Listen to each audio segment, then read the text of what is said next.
I have arrived, Connor, so far.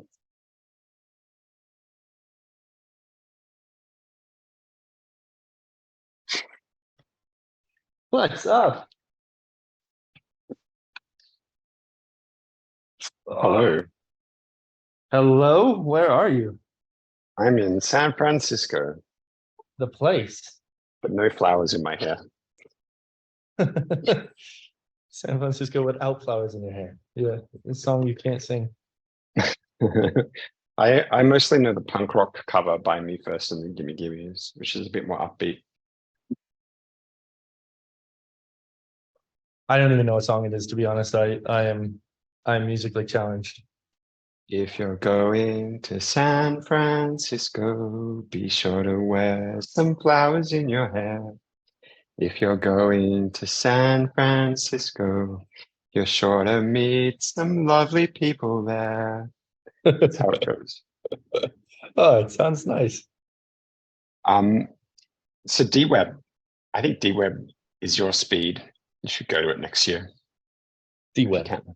D-Web camp. I just got back Uh, from it on Sunday. how was Um, it? it was fucking intense, but it was rad. I got fist bumps to Tim Berners-Lee, the guy that invented the web. No Uh, way. and also got the high five the guy that started the Internet Archive over the fact that I still have my angsty teen poetry because of them. That was good. Because I published it to a website in the 90s and Internet Archive.org captured it. Just in case, Wow. a cultural artifact, me writing about random shit. What But were you writing about? well, you can see for yourself thanks to the Internet Archive. That's so That's a sick. good I feel question. like was What was I? did we also have Jimmy Wales there? I don't think I don't think Jimmy Wales was there. No. I feel like that would have been the But they, trifecta. well, there were some other people along those lines. Yeah, check this out. That's my '90s teen poetry preserved forever as a cultural artifact. Oh man, even the names are excellent. um, so other people that were there from the old guard included Randy Farmer, who was just the guy that put the first online communities, online first message boards, concept of an avatar, first metaverse, which was called Habitat back in the 70s. I think he was the guy that designed JSON data format and a bunch of other stuff. So he was there. Apparently, it was the first time he's ever been invited to join a panel with Sir Tim Berners-Lee. So he was actually like unreasonably excited about that, which was funny. Um, and who else? There was a few others along those lines. There was the EFF guy, Electronic Frontiers Foundation, who was a constant blast. Just doing stuff like at some point he set up a fake confessional, put on a priest collar, sat next to it, and then got people to tell their basically like OPSEC fuck up, like security fuck up confessional. So people telling stories about how they like, started international incidents accidentally and this kind of thing. And then but also like I think more profoundly, the when I got into the web in the 90s, like the emergence of the consumer web, it was a pretty dark time for me. And there was something about these kind of like these values and trying to work on something for people that was bigger than, not for selfish gain, that was like quite rare and felt quite rare at the time. Um, and this feeling of being at the beginning of like living through history and being at the beginning of something, which turned out to be a right feeling because like everything that went on to flow from the web. But sometime over the last for a lot of the last 20, 25 years, it's wait, how long's it been? And any shit, it's been almost 30 years. Well, anyway, last 25 years, let's say. Sometime over the last 25 years, it's that feeling just been gone. With the web in particular, web became something else. I'm not sure exactly where we lost the fight. Some people never stopped fighting it, but I don't know, it was like at some point there was the browser wars, and then the dot-com boom and the commercialization of the internet, and somewhere in there it stopped feeling like this. And what's interesting to me is it feels like that again in that crowd. It's like everyone can see the same mountain. They're like, on different sides of it. Some of them are planning a farm at the bottom of the mountain. Some of them are, making climbing equipment. Some of them trying to map it, but everyone's kind of like, there's a thing there. And it was remarkable how many of the people were coordination meta-crisis people. Like, actually remarkable. Like, that was like, I didn't have to explain any of that stuff to anyone there. Just talking about it.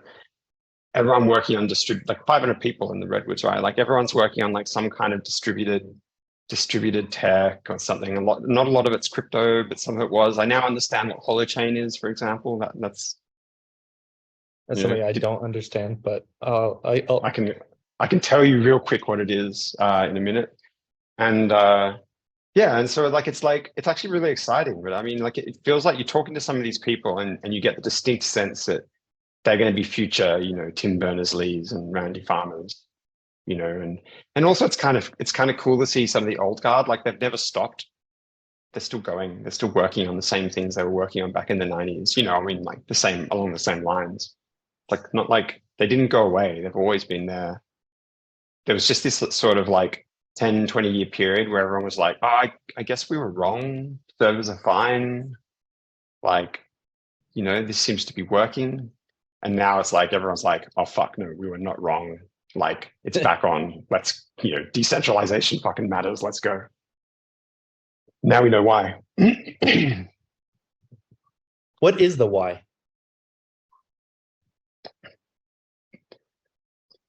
I think the most succinct thing that I've said that gets the message across both emotionally and intellectually is a good way of doing it, is it's as though we're renting where we live digitally, and we can be evicted at any time, and all of our stuff taken. And if you live in an environment where that's just every environment that you're in, then how can you possibly feel safe? How can you possibly be safe? How can you be generous?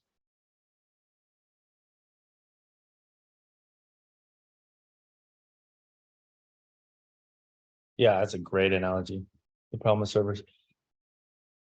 So the other side of that, the flip side of that, is that it seems to me that governance is actually important.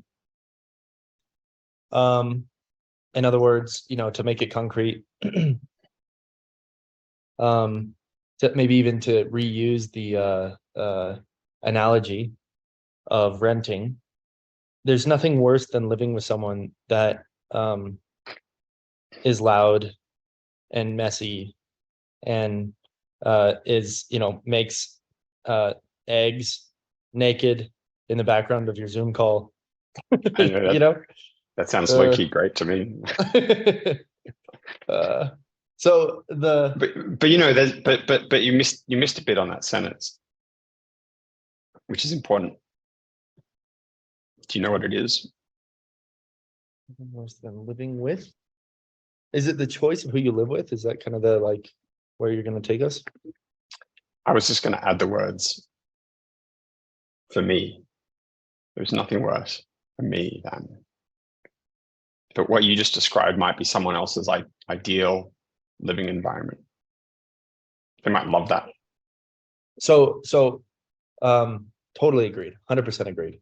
And that there's a way. I also think you're wrong about having someone cook eggs naked. Just lean into that Zoom call. Sorry. If you want, I can ask my roommate. I can see if we can arrange it for you. This might sound weird, but I got a request. I have this friend. So, but you get what I'm saying, right? Like, I do. But you get what I'm saying. You get my. I also get what you're saying, derailing right? your point, but yeah. Yeah, what you're saying is that's that it, like because that's you want important. communities to choose their preferences and choose one another as like, and that those two things feed into one another, that the community collectively choosing their preferences and the selected preferences of the community attract new people to the community, and that those two things build on top of one another. Yes, but every person choosing their preferences Right. and uh, and dynamically, because every person is in fact many people, and we show up differently moment to moment, and Context to context. Yeah. we're complex, and we have needs. Don't let me take any of that away. Yeah. Well, so I think I think it's really important for us to be. It's so easy to lose. Like, the framing is so important, and we have to be so careful and thoughtful about the words that we use to describe it, because I think that there's some principles that I think it's very easy for us to end up back at more putting structure on top of other people. And that leads us back to where we are now. And that's not the same as sharing shit. Like, it's the difference between voluntary autonomous coordination by alignment, which is predicated on having choice, versus coercion. Imposition and coercion. Yeah. Right. Agreed. Yeah, that's another good point, is that some people try and capture this with the term the tyranny of structurelessness, right? And I think that that's kind of like a low dimensional way to try and capture a bigger problem. But you could also say cascade consensus failure, pure chaos, etc. But there's a notion of criticality that I think that we want to pursue. Well, it seems to me like it's a straw man. It's like when people describe, anarchists as not wanting structure. It's like, well, that's not what anarchy is defined as. It's like just an appealing mischaracterization. That's right. And that's my disagreement with this notion of the tyranny of structurelessness, is that there are very few people who are advocating on behalf of true structurelessness. They're instead advocating on behalf of like a particular dynamic. And if you consider how humans tend to relate to one another, there is this natural and emergent structure to that. Mm-hmm. And even within these rigid hierarchical monoliths that we use, we imagine as though it's like one big tower or something, but they themselves are, like full of factions and sub-factions and like complex shifting dynamics between the participants of those. It's no different. We just pretend somehow. Yep. And so I think that we pretend, and then we get weird echoes as a result of the structure we find ourselves in, right? Leaky abstraction stuff. That's right. And so then there end up being these awkward feedback loops and broken things, precisely because of the structure, as much as well, and perhaps even more saliently, like the abstractions accumulate pockets of power that provide leverage to people that want power for its own sake, that they can then use. And so as soon as we start to create the levers of coercion and power accumulation anywhere, it's inevitable that those will then be used for something other than what they were intended for. And sure. The system dynamics of such a system will produce inevitably zero-sum mechanics that will then entrench zero-sum games and make positive-sum games harder. The positive feedback loop is, so one of the positive feedback loops is that making things more dynamic and adaptive, because that disadvantages power structures. That's right. Yeah, there's so many things to talk about here. There's something to talk about with like how wherever the locus of leverage is, that will be captured. and so I think a lot of people, when you see people play governance games or design governance games inside of Web3, you often see them do this kind of interesting thing where they're like, okay, we're going to have voting, right? And then they discover that people, they don't really like to vote that much, and only people with vested interests vote. So, all right, what if we're going to do delegated, democracy? And then it's like, people are abusing their power. Okay, we're going to have some like selection program. People are abusing the selection program, and like, so wherever that the highest leverage is, it will become the captured layer. Yep. And even in like dynamic systems, it just makes it harder. But of course, you can figure out how to apply leverage to the system dynamics too. It's not like it removes the possibility of that, but it does make attack more expensive. And so it gives an opportunity for defense. There's two things I want to explore. One is I want to go deeper into this. The other one is I feel like something is hanging for me unresolved back before we mentioned the tyranny of structurelessness, which was notions of anarchy. What do anarchists want? Kind of this attack on. Back to the censorship question. The censorship question was, that there might be ways to permit people to choose the kind of like rules that they want to live with and under, and that remain voluntary, and that it's okay to say things like, I don't want porn on kids' YouTube, or I don't want gore on metaverse billboards, are my like two go-to examples. That like there's people who want to say that no, you shouldn't say that because that is censorship, right? And how do you respond to that? How do you respond to somebody who says no, that is censorship? You must permit everything everywhere.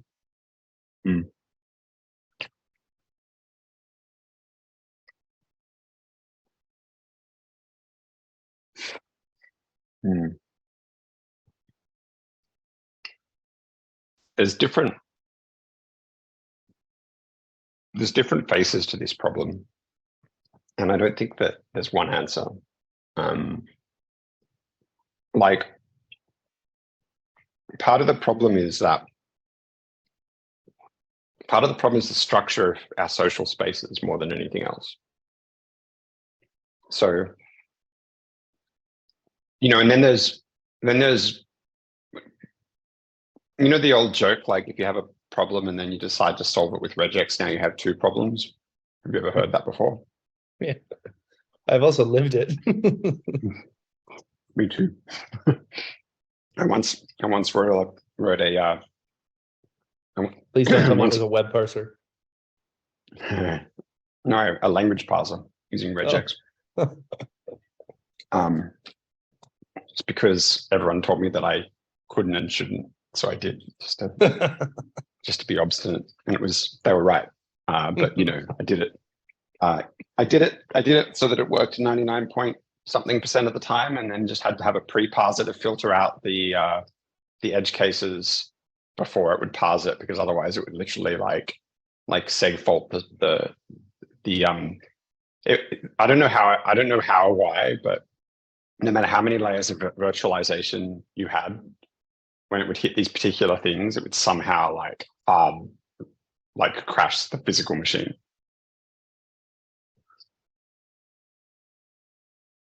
That seems very strange. It does. I could not figure out. It didn't matter, and weirdly, it didn't matter what exception handling. Nothing stopped it from happening. I even tried wrapping the offending code inside of an if 1 equals 0, and it would still crash. So, but I digress. Yeah, it's weird you remember that. Well, I mean, wouldn't you? It's such a mystery, yeah. Because it was so fucking strange, and I could never figure out what the fuck. Teaches you to.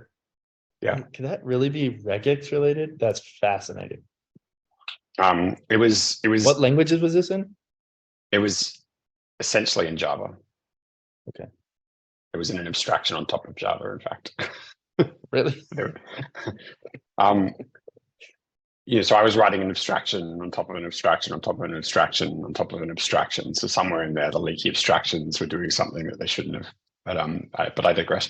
So this problem, like, okay, so actually, what are we trying to say, right? Because it's important. So if we all share a town square, right? So we all have just one town square, everyone in the world, and that's it. And it's just one, it's got one set of rules. What should the rules be? Well, it doesn't matter because those aren't going to equally serve everyone. So no matter which rule you choose, some people will be advantaged and some people will be disadvantaged. And this is just going to happen in any group of adequate size, but it's particularly the larger the group gets, the higher the safety preferences of some members of the group and the lower the quality of some members of the group, and those will drive those sides of it, which is which are in conflict. They set your lower bounds. This might be like the dual. Maybe this helps me become more comfortable with the notion of the tyranny of structurelessness. Is the dual of the tyranny of structurelessness is the tyranny of averages. And so, this notion that as your group grows, you end up building these structures which try to support the group, but then the number of cases that you must account for ultimately constrains you. And this is where distributed tech comes in my view, because distributed tech is a way of allowing coordination by alignment and a multiplicity of different approaches so that each group can have more differentiation around the things that work for them and still coordinate together. Like at a technical level, distributed tech means that you're running the stuff on different machines and different environments, but you can still all coordinate. The same thing applies to social coordination using those approaches. But it's voluntary, right? Like nobody's forcing you, for example, to run a Bitcoin node unmodified. You can choose to run a different Bitcoin node, and anyone else that chooses to run a node which has the same characteristics will form a network together. So, whatever, CRDTs, it doesn't matter what kind of storage substrate you're using. It doesn't really matter what kind of network you're using. I mean, there's a few edge cases to that, but, it doesn't matter what kind of data you're syncing largely. Like if you're doing certain kinds of structured data like JSON, you need to be aware of the data format, but, like so that you don't fuck up the data format. But like largely these things are totally agnostic. So then when you get to like things like you're describing agreement, right? That people can opt into an agreement with one another about how they're going to handle this. And they're not coerced per se, other than by the fact that there is like some reason for them to coordinate, to have these sorts of agreements that they have. And they could be otherwise. Yeah. And we have some interesting problems, like interoperability flows from constraints largely.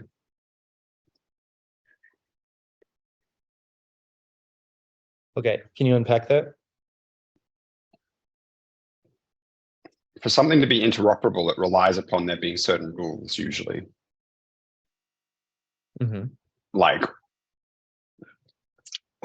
in order for us to have interoperability around a data format, we have to agree on what the data format is. Otherwise, there's no interoperability there, right? Yeah, although I think that that is a outgrowth of a requirement for systems to have theories of mind about one another. And there aren't generic protocols for coming to a new theory of mind, about the other player. So there are like some, right? Like, that you can have these protocols that are adaptive and say like, okay, we're going to, if this protocol fails, we're going to fall back to this one until we can build it back up.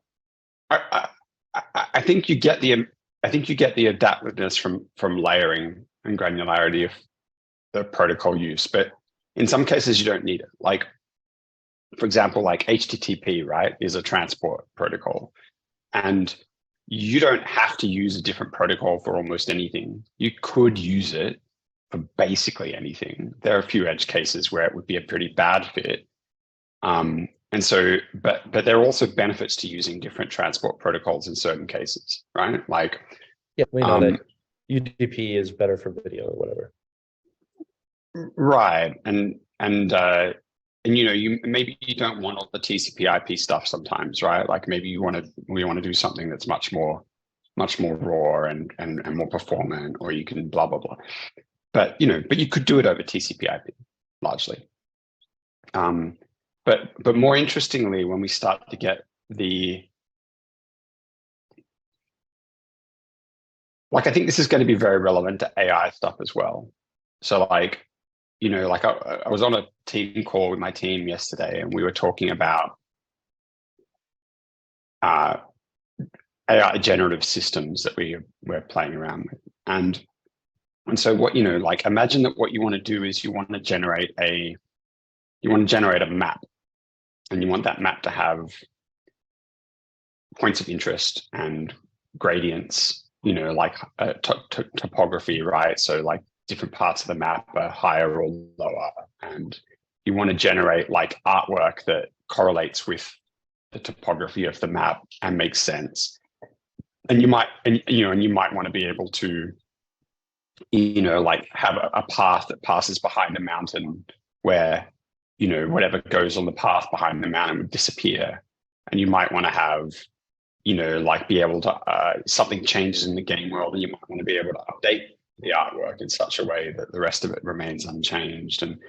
And so like, if you took a naive approach to this and you tried to generate all of that with AI, what you'd end up getting is wildly variable results, because you'd be like regenerating the entire thing from the wrong end.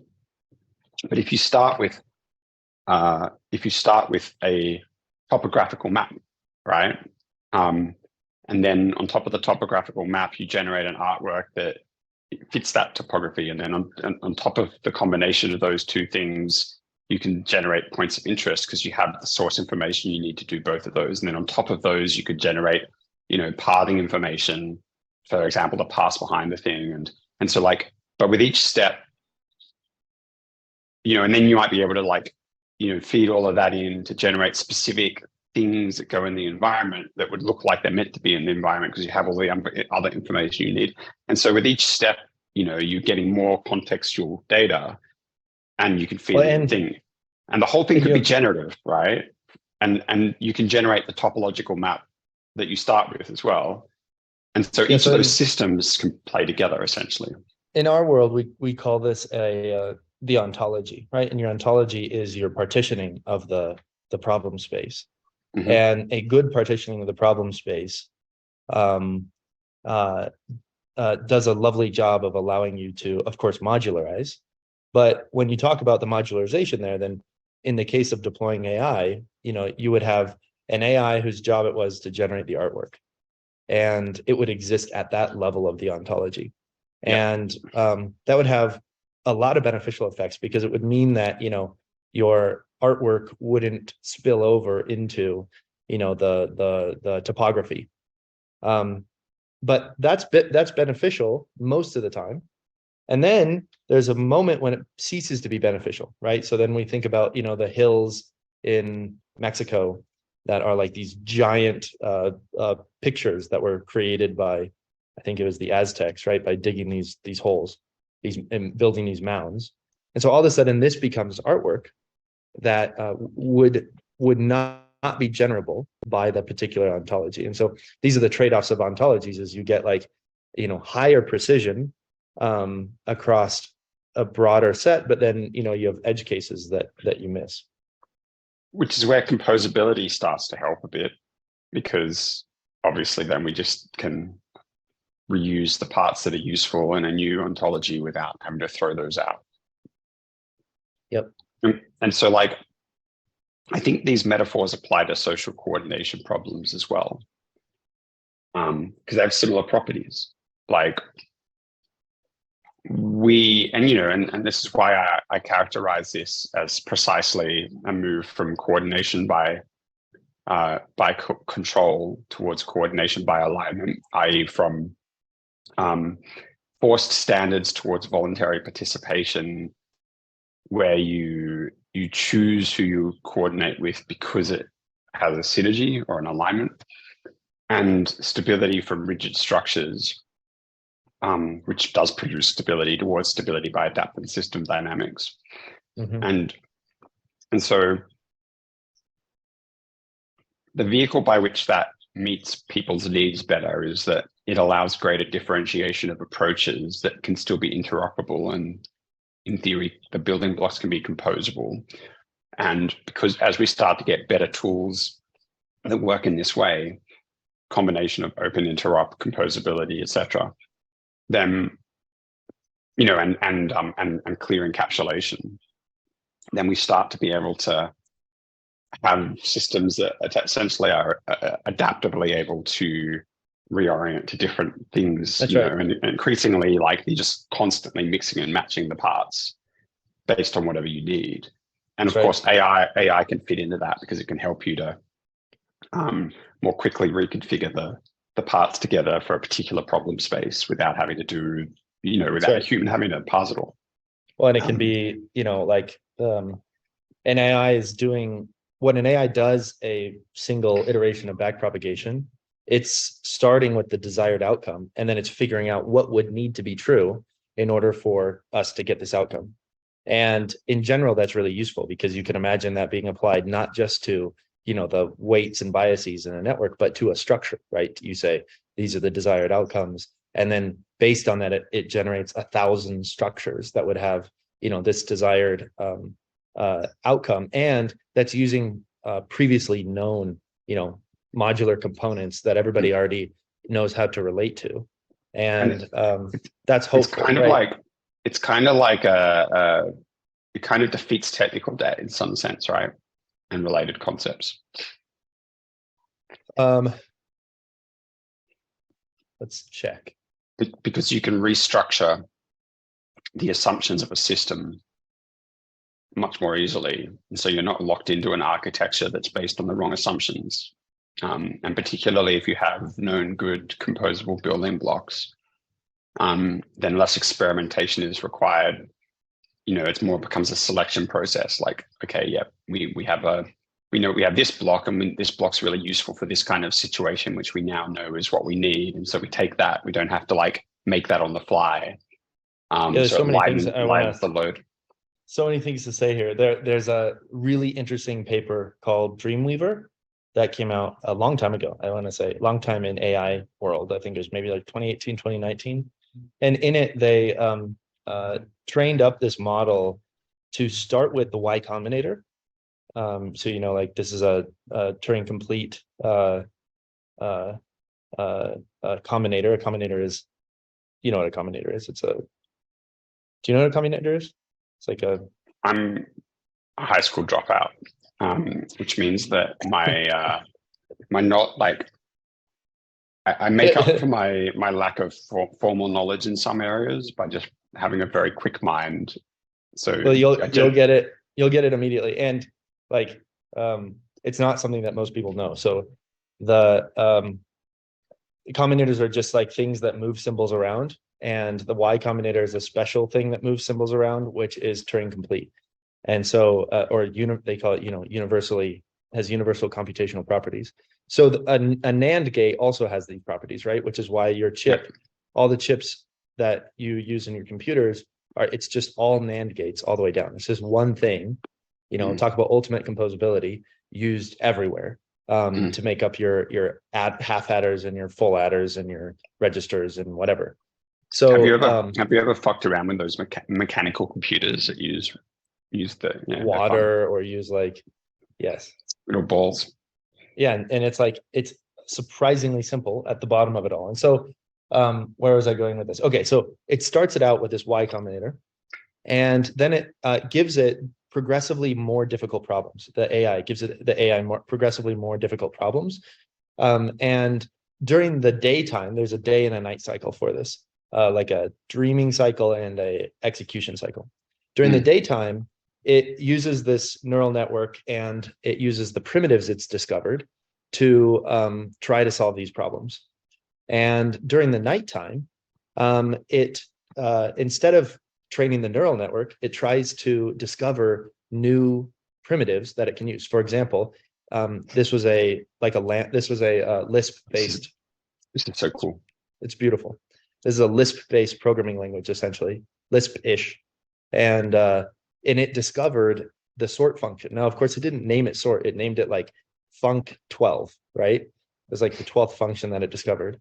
But it discovered sort, and it found that all of these problems were easier to solve once it had this high-level conceptual idea, this composable building block called sort. And so it did that. It built up a whole bunch. And I emailed the author asking if he would release the list of all of the functions that it discovered, because I imagine that there were some in there that I wasn't aware of yet, right? Like it started from the fundamental primitive potentially of the universe, right? A Y Combinator or a NAND gate. And it built up to who knows what. And when we think about that now applied to society, what might it be like to have a bunch of AIs running alongside of us, coming up with these really useful composable primitives, which then can be composed with one another, on the fly in order to solve the problems that we come to face. And then because we have an understanding of these, instead of them coming down from on high coercively, they're fundamentally consensual, right?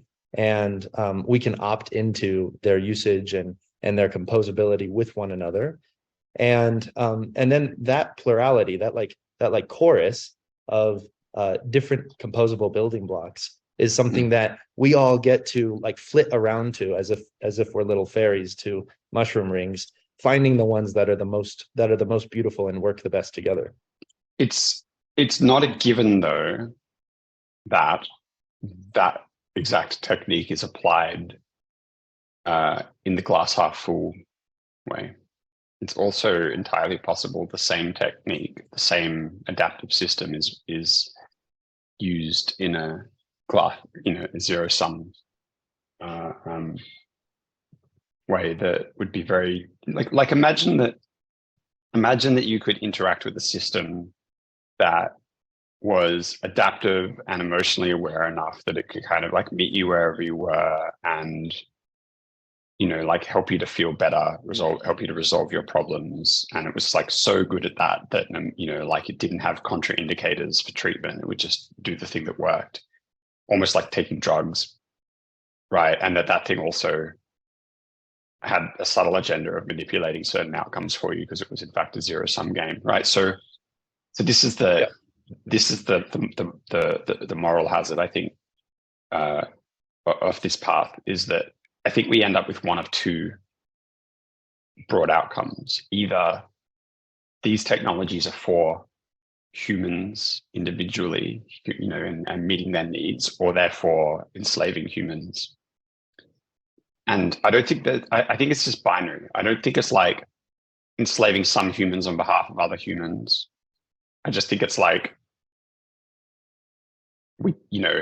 it's like the power dynamic thing. Once the power's there and the momentum is in that direction, I think the end state is that it's just all humans eventually. Well, so this is the point of, someone like Schmachtenberger, is he points out that it seems like there are two attractors. And one of them is totalitarianism and the other is collapse, right? It's self-destruction, self-annihilation. And I agree with the framing, and I know he's talking about in search of the third attractor, but I don't think it's the same multipolar trap or dichotomy here. Okay. So let's see. I guess it kind of is, but I don't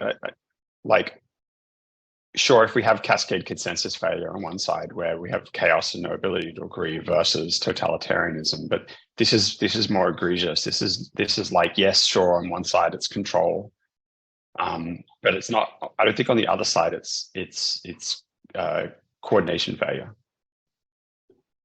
In this case, that's the difference. Well, okay, so maybe I'm not following what the case is. What's the case? It's either for us or not for us. It's either in support of us or it's not in support of us. So not being in support of us is the totalitarian control use case, but side. but the other side of it's not failure. It's that it's like, because the reason why that's that's stable historically from a socio-political perspective, right? Like human society either goes towards dystopian control or it resets to a failure to coordinate, and then into the gap steps dystopian authoritarian control, but it's like incremental. So, functionally it looks like we know how to get things done using centralized direction. And when there are enough problems, we give power to people who can claim solve problems.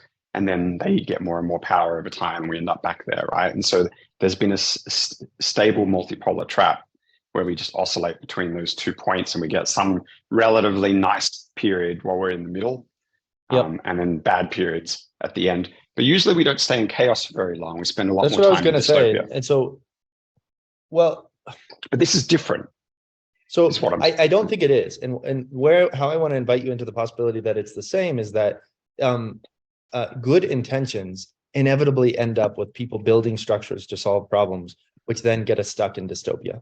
And that happens unless you have a highly adaptive system. As long as there are slow responses, right? As long as the feedback loop is in any way delayed, you're going to end up in, you'll touch chaos. And the second you touch chaos, because of our enormous aversion for it, you'll just dive headfirst into totalitarianism. And then, you'll slowly recover, and you'll do this over and over and over again. And the risk is that when you have these AI systems, they're going to somehow get values lock in, right? We're going to tell them first order what we want at this moment in time, and that they're going to be so powerful, right? And they're going to be so powerful that they actually they accelerate massively in the direction that we tell them to go. It looked like the right direction, but we were off by only 4 degrees. But 4 degrees after 40,000 miles, which can happen in a split second, is like you're gone, right? You might not even be in the same hemisphere. And so that's really the concern. Slow and fast feedback loops. That's right. Or action loops that radically outpace the feedback loops, the wisdom loops, right?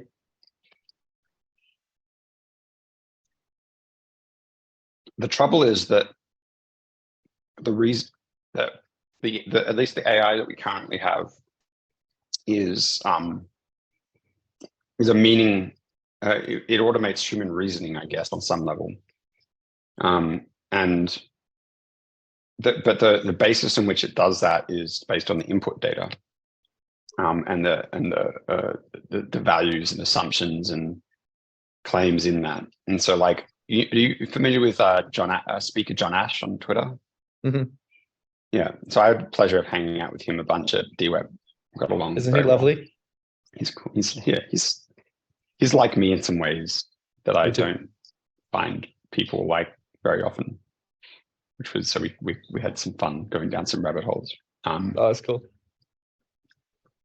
But he talks a lot about. So one of the things he's talking about is for example, in a lot of the training data, we're training AI with these sort of binary statements that are not perpetually truthy. So it might say, this is the truth, and that is not the truth. And it's very black and white. And also those statements are both wrong. And there's no gradient of subjectivity in there. And so, both how a person and their views change over time versus how the facts and our understanding of the world change over time, and the degree of certainty. So then he has this whole thing where he talks about a really good way of training AI is around statements that predict the future over time.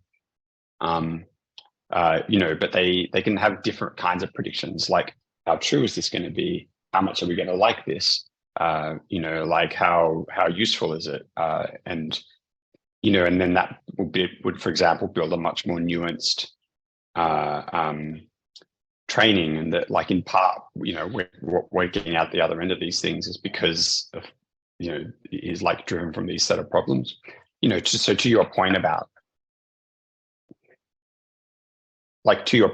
where that goes, it could embody these misapprehensions about reality, or this like locked in state where it's like we're no longer able to update our map of the world because you hit kind of critical mass on a particular map of the world that then can be like out reasoned faster than any human, and so on. Now all of these problems though become much less likely to happen. And you pointed at this in an adaptive enough feedback loop, because in a sense the problem is coming from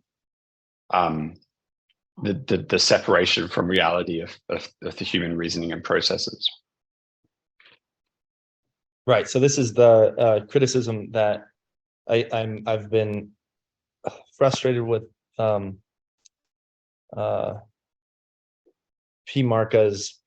Andreessen's take on AI and its risks. And one of his arguments is like, well, look at what happened during COVID, right?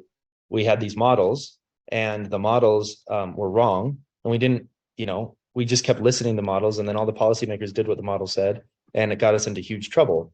And he says, see, so our models of AI are wrong. This is his statement.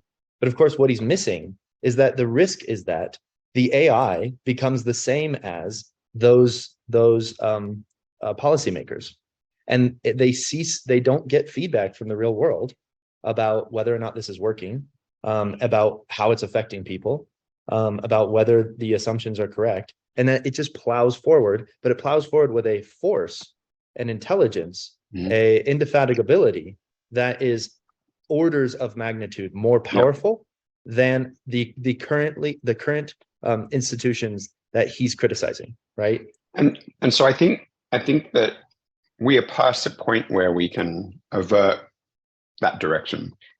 And so we are going to end up with some form of AI automation of reasoning that has those properties. The question is, which form do we end up with? And I'm advocating for a world that's built more on adaptive, granular alignment. In an AI sense, that looks like many small agents, each with their own motivations, agendas, training set, perspectives, interacting with each other, right? And in doing so, those will induce it, like those will update their map of the world as well in communication with each other. But what I'm also advocating for is that we do this in a way that it's for individual humans and their ability to non-coercively align, and that we have important work to do at that layer, because we, of course, like highly adaptive feedback loop that's just going off in one direction without being for humans will probably win, and it might mean that there's nothing for humans in there at all. Right. So I think that we can stamp some influence on the future. Yeah. Agreed. Well, so now I want to take us into something that I've been thinking about for a really long time, which is, I mean, the like grandiose way to put it is, what is the heart of morality, right? Is there something that is objective about morality? And I'm not talking about like, the kinds of people that you're attracted to, or, your stance on abortion or something like this. I'm talking about something much, much, much, much deeper. Like, is there a fundament? Is there a way to be wrong about moral truths? And how do I want to back into this? So first, maybe it's worth talking about how this is something that scares a lot of people, because they're really worried about if you have any confidence around there being such thing as objectivity to morality, then you can get trapped, right? You can end up with values lock-in. But I want to point out that something like the value of tolerance has this unique property that is kind of self-invalidating, right? And it makes it safe. And one of the ways in which it's self-invalidating has actually been called the paradox of tolerance. And the paradox of tolerance, I think this is Rawlsian, is that if you are tolerant, then sometimes you have to become intolerant of tolerance if you want tolerance to survive. It's kind of this point that if you hold on too tightly to the thing, then the thing destroys itself. And I want to make the argument. Kind of true of everything. Sorry, continue. It's not true of everything. There are also autological systems, right? So dictatorships are examples of systems that self-perpetuate, right? Until they explode, they self-perpetuate. So at their first order game, they maintain themselves, right? And they kill off the competition. Now in the second order, they explode, but it's actually that explosion that we want to avoid. There are other games which are the inverse, which destroy themselves at the low level, right? This is like, for example, capitalism and competition. They destroy themselves at the low level. There's lots of death. Evolution is another example. But then at the high level, you get these beautiful structures that come out, right? And so you end up with, and when they work well, they have these properties. When they work poorly, we know that one of the downfalls of capitalism is that you can end up with monopolies. And monopolies is when people understand the game all the way up to the second level. And so they figure out how to buy up the competition and prevent the true game of evolution from playing out. I don't even think that monopoly is a side effect of capitalism. I think that monopoly is a side effect of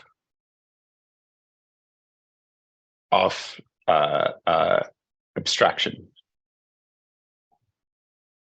Well, hold on. Let me just keep running with this story of morality, right? Because I think it actually, like, I've found something that feels really hopeful for me here, and I'm trying to find a way to express it so that it's useful to others. Because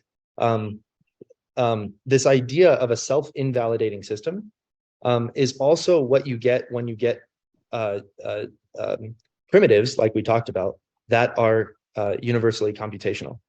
So if you look at a NOR gate, if you look at an AND gate, they have this weird property, which is different from an AND gate or an XOR gate, which is that, like, you have inputs which then get reversed, right? There's some way in which it's almost like, it's like a joke. So in Douglas Hofstadter's book, where he talks about the eternal golden braid, he talks about how there's like this thing of a mathematical joke, which is a thing that kind of wraps around and eats itself. He talks about Rubros. Rubris. And a rubros. And a rubris. Is that what it's called? Those the snakes that eat themselves? So this is his idea of a mathematical joke. And he points at Gödel's theorem as an example of this. But of course, we know about diagonal, that Cantor's diagonal argument, and diagonal arguments in general are examples of this. I used to have a joke that I'd use to upset Haskell programmers, where I'd say, have you heard the joke about Gödel's incompleteness theorem? And they'd always like kind of respond with like a weary, like, all right, no. And I'd be like, the punchline is, and then I just trail off. And it's great because it's like, it's great. It makes Haskell programmers uniquely mad because it's like, because it's wrong, basically.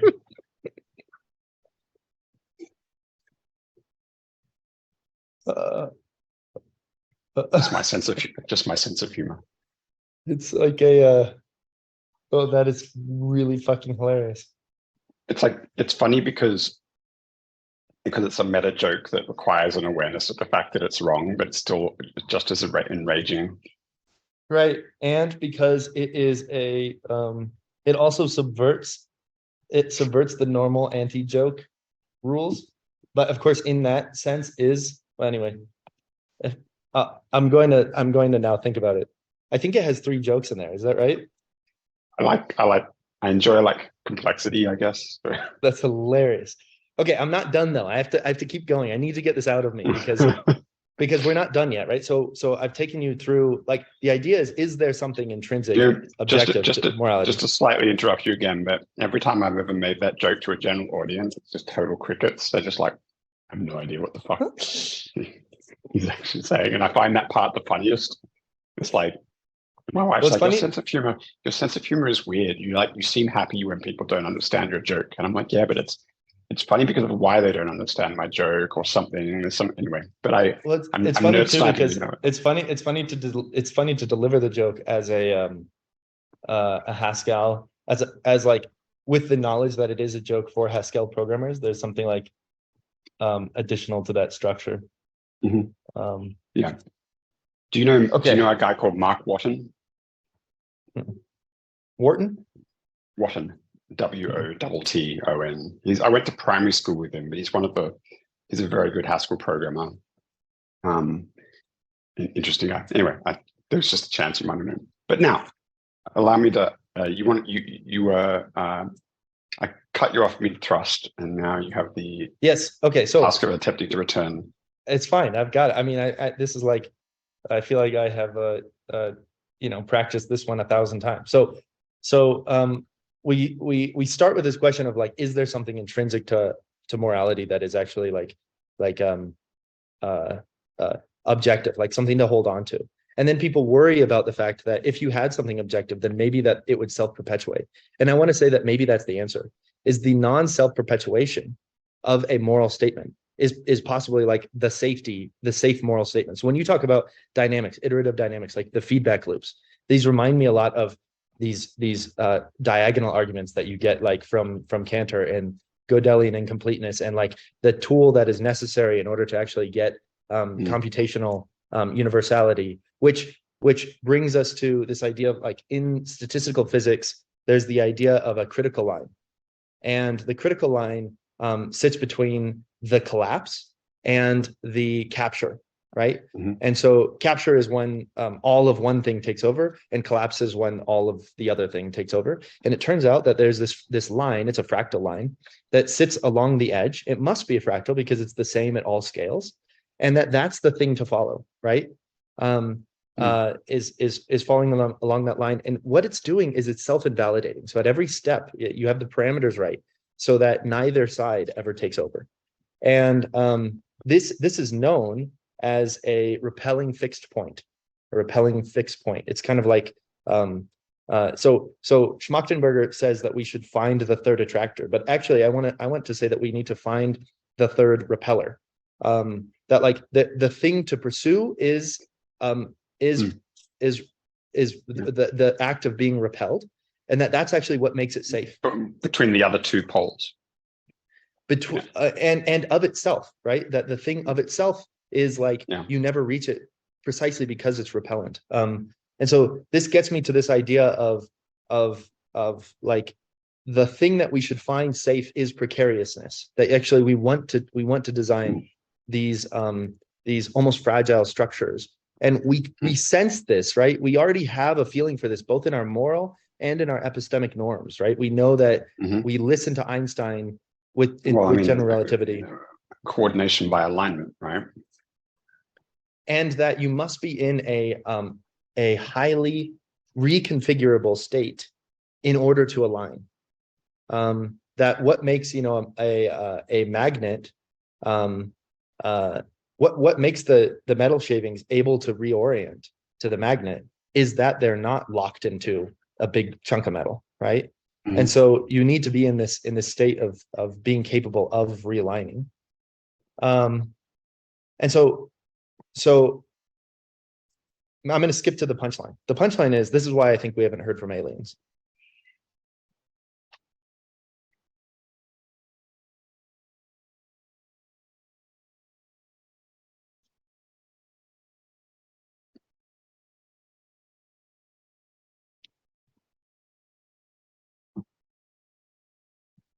Because that means they don't exist, or because that means that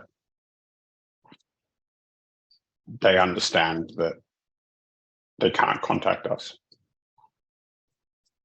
Closer to the second. Yeah, that in order for them to, that it's inevitable, there is a great filter. And the great filter, do you know Robin Hansen's idea of grabby aliens? No, I mean, I've heard familiar with the idea of great filter, and maybe I'm familiar with this particular idea, but just to be safe.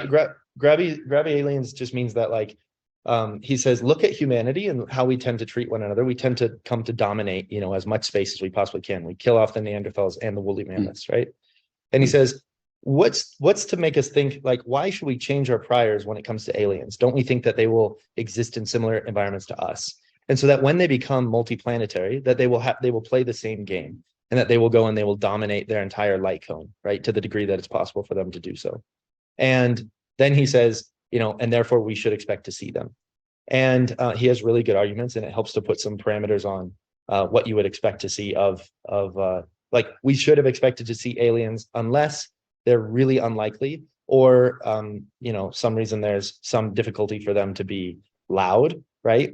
Loud, he talks about loud and quiet aliens, and a loud alien is an alien that you can hear, and a quiet one is one that you can't hear. And he asks, like, why does it seem like we don't see any loud aliens? Because it seems like if we were aliens, we would be loud aliens.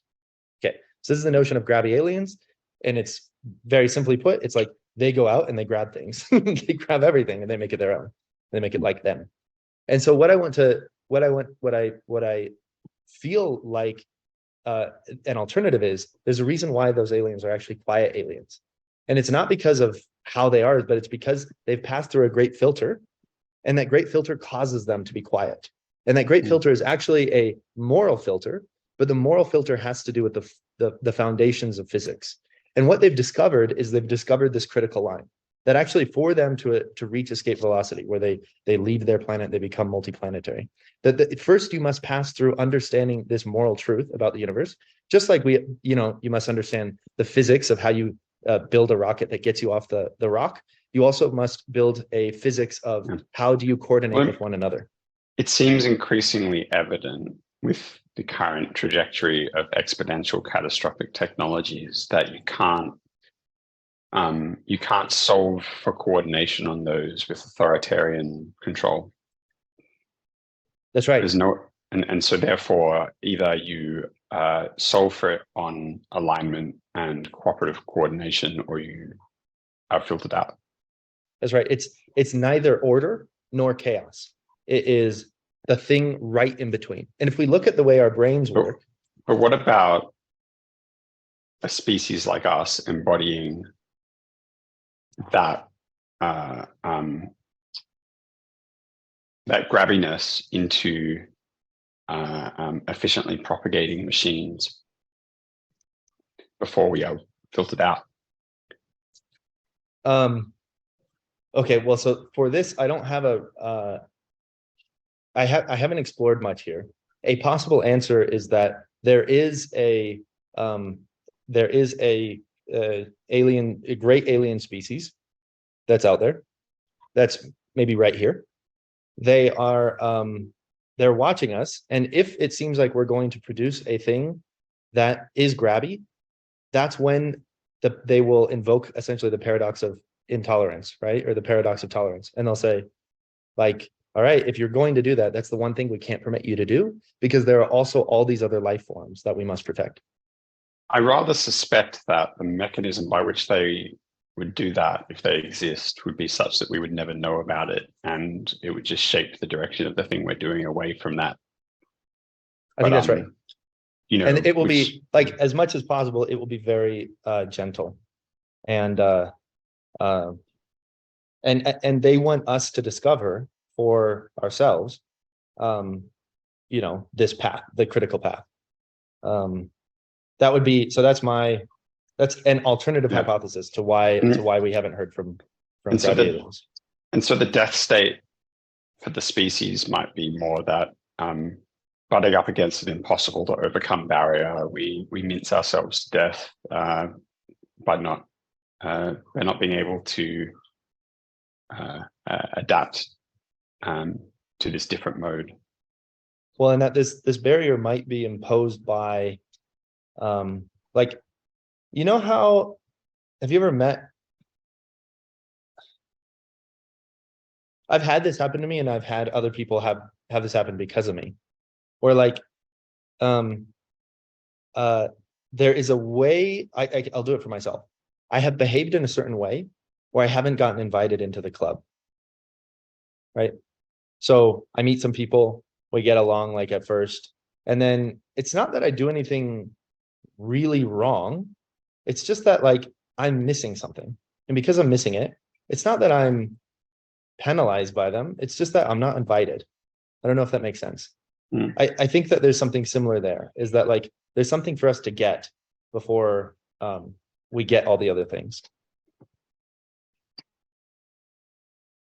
Yeah, like I guess being conscious, like discovering a way in which it behaves that you were blind to, and then being able to see it clearly, and then the knowledge that there's always more of those things that you're currently blind to, waiting for you to discover, and how much of ourselves can we hold consciously, versus not.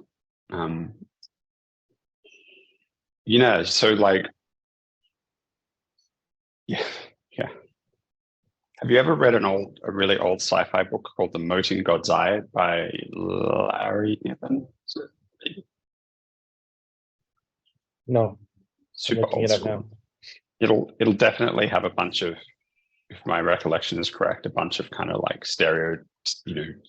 jarring stereotypes because it's old enough, I'm sure. But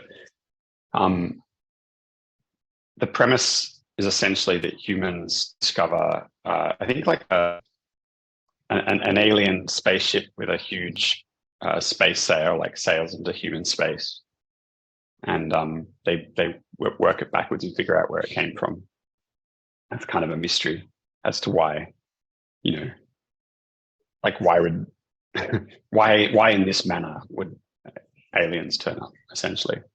And the humans have a couple of key pieces of technology. They have essentially shields that can absorb a huge amount of energy. Is one of the pieces of technology, and so this allows them. And the other is essentially like fixed point jump, wormholes, essentially. So like there are certain points where you can jump to other points, but that's the only way that you can do it. And so the humans discover that this alien planet, the jump gate to access it is in the middle of a sun. The only one that can access it's in the middle of a sun at the other end. But the shields are adequate that they can jump into the middle of a sun and survive. So they go visit the aliens, and the book's about the visit and what happens. And I won't share more than I have, except to say that it's some parts of that tale are topical to the conversation that we're having in a less nuanced manner, perhaps. But I really, it's like an old book that I really enjoyed. You might as well. It's got some interesting stuff in it. But changing, I guess, shifting gears.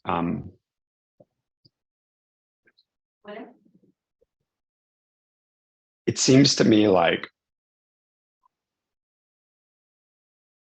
and I get this sense going to DWeb and as well, and talking to these people, but I have the intuitive sense that we're living through history, and that the things that we have the opportunity to do in this moment will have outsized echoes, and that what we choose to do with that will matter a great deal. And the thing that I feel is most important is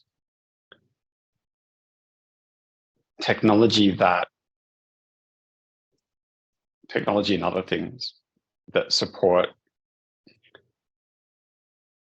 individuals being coercion resistant, so that individuals have more choice and we get something more towards coordination by alignment and granular adaptive emergent complexity, where it becomes less viable for us to have control structures.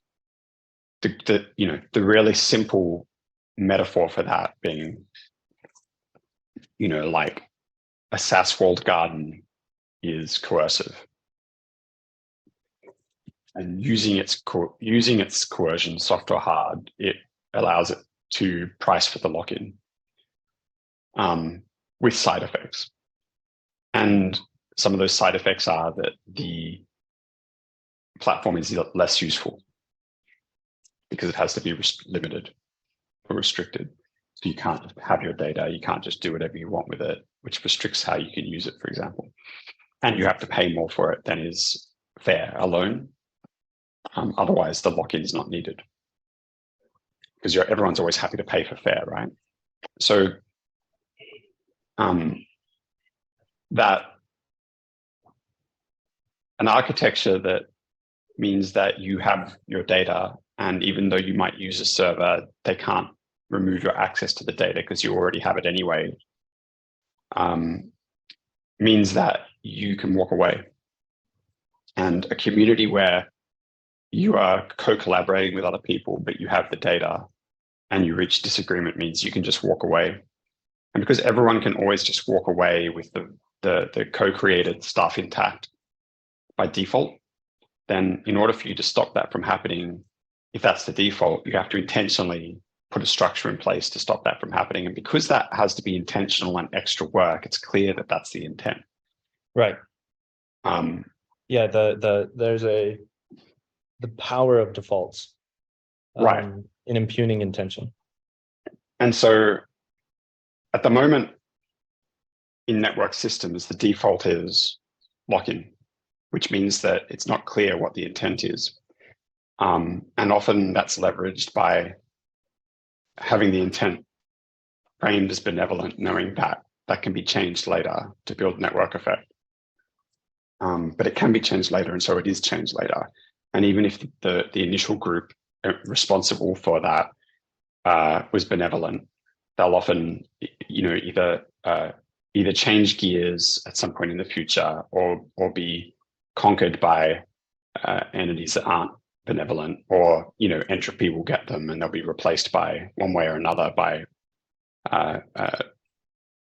someone whose hands on the lever is not benevolent, and so on, right? And so we get this.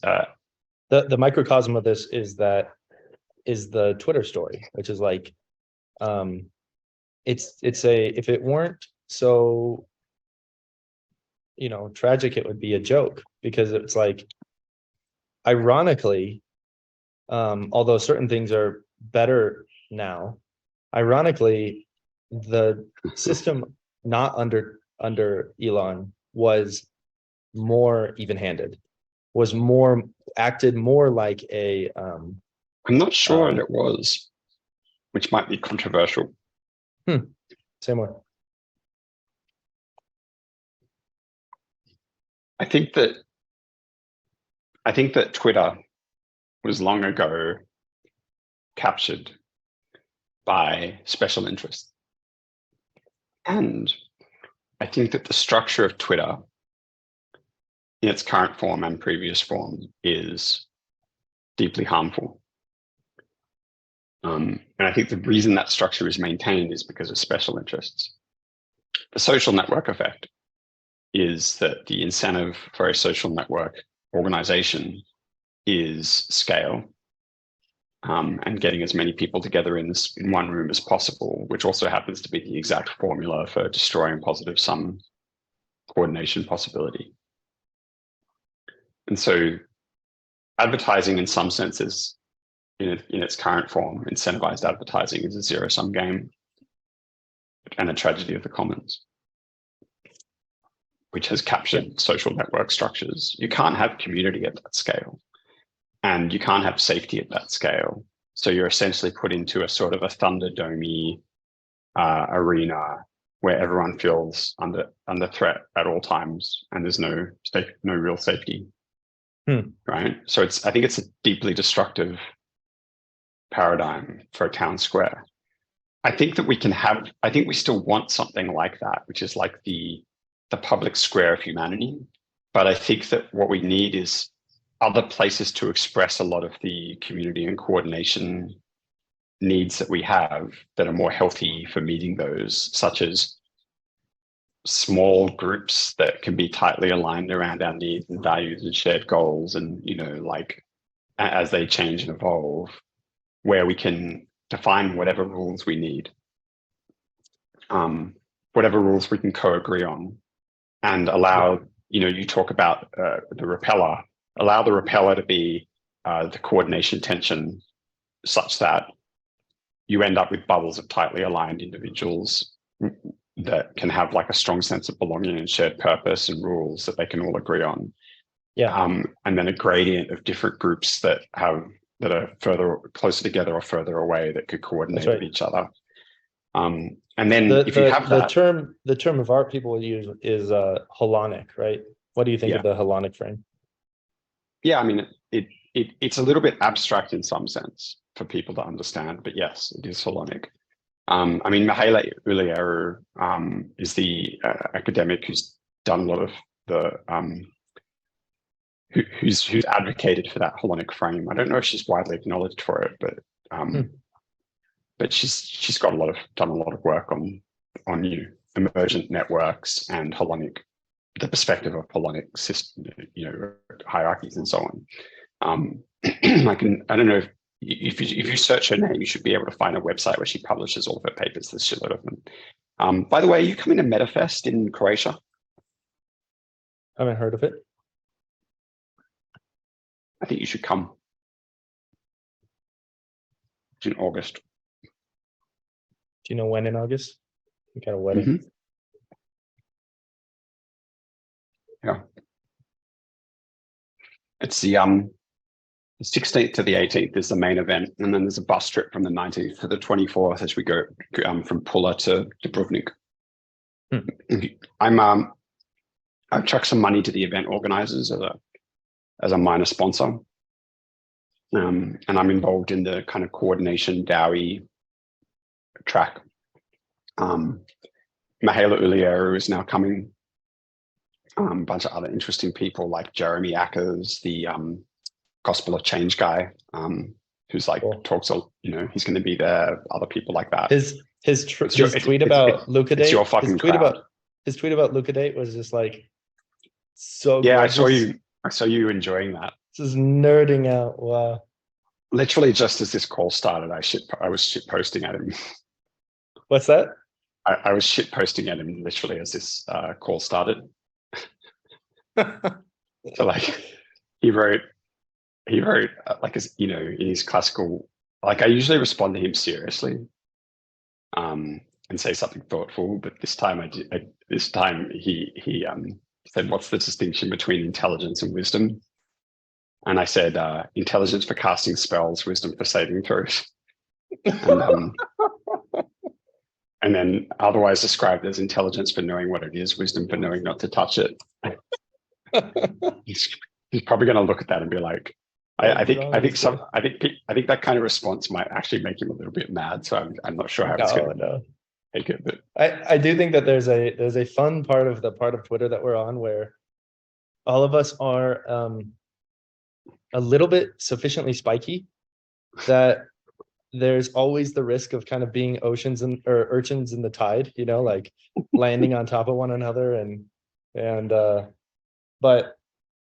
but I think that that's part of that's part of a healthy environment, is that everything's. Well, you don't want two towers with no man's land between, and those are the only two possibilities, like peace or war. You want gradients of disagreement and repair, escalation and de-escalation. That's right. And you always want an incentive always for peace at the micro level, and then you want sufficient connectivity that kind of wave of peace can propagate, and you can that can fail in both cases, right? You can either lose the incentive for peace at the micro scale, or you can lose the connectivity so that it doesn't propagate. And I think the wave of peace is people get their needs met. The psycho-emotional needs, their attachment needs for belonging, etc. And so the reason why social networks are toxic is because basically for the same reason that when you train a dog, you don't say you can't do this.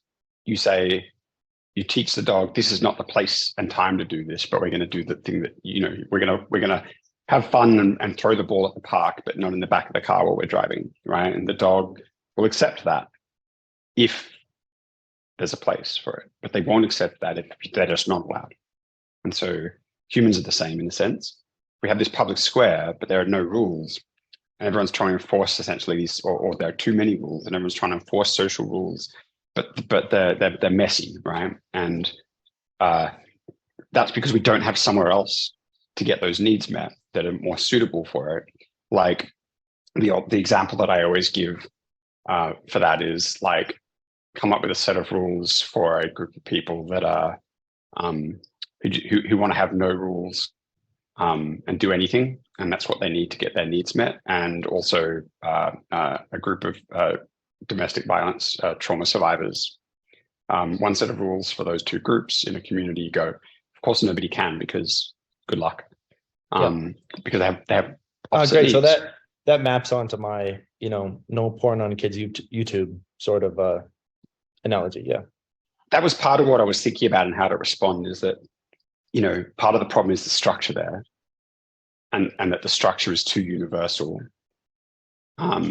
Like there are different values around that subject, and we have to be very careful to exert a structure of values from the top down onto everyone, because that same exertion can be used, or otherwise put. If you can deplatform Nazis, you can deplatform breastfeeding mothers. So what do you do? Well, so this takes us right down to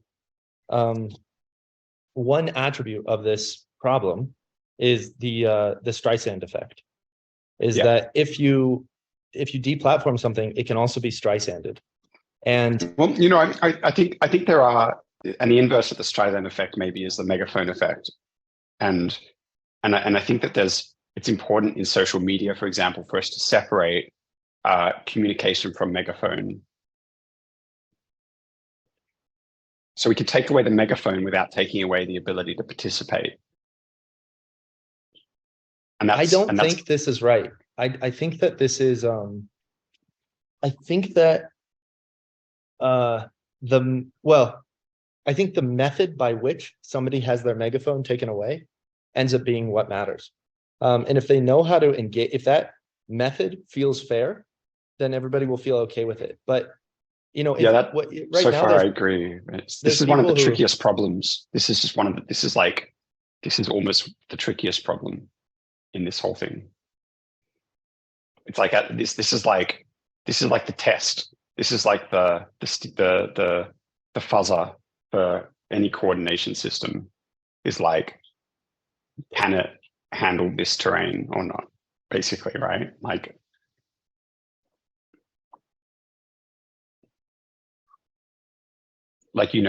We put the coordination system into the test tube, and I drop this in, and it either goes red or blue, right?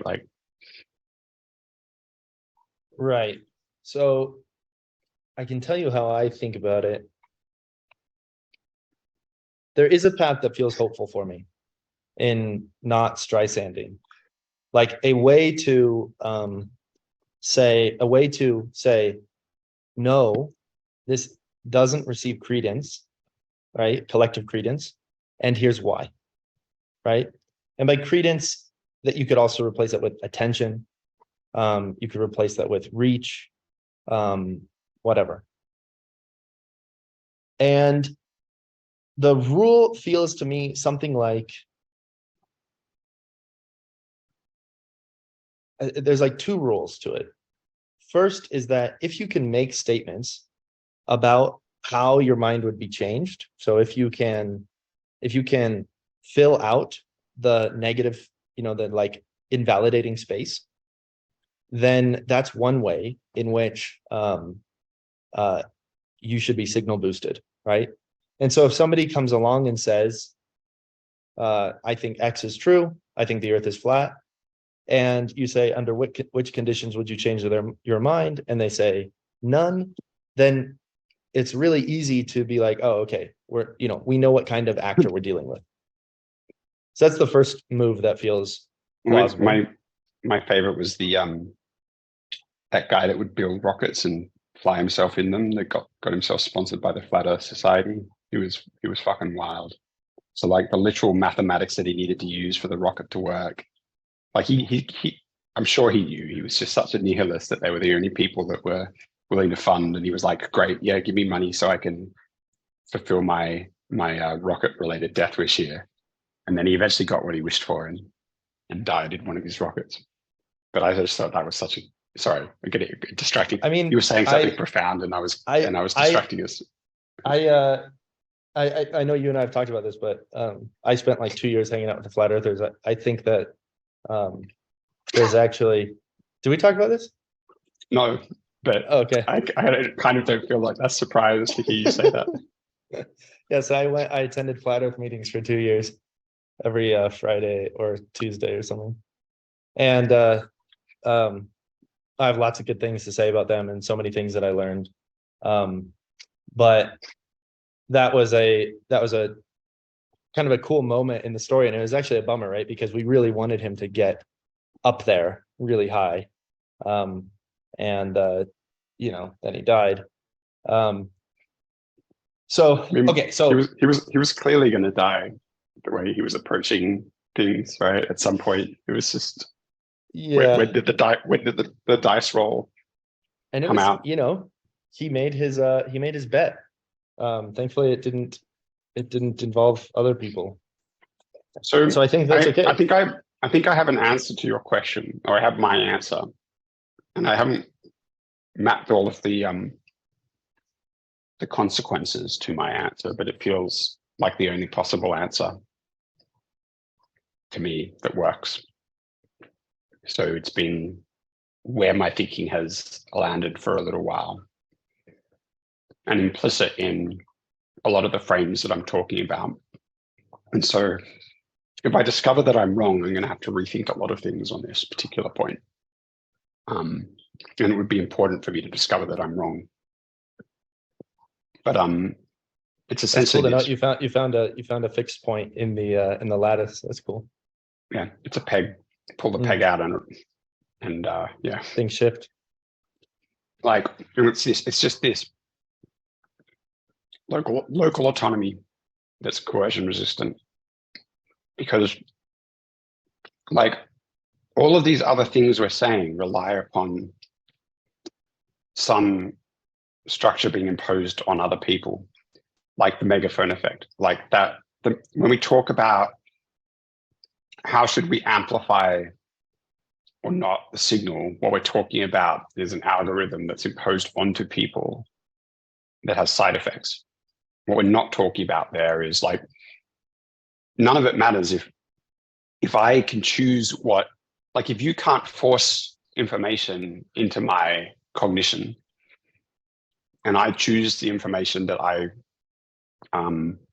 if I choose the information that I want, then you can't megaphone affect me anymore if I don't want to be. That's right.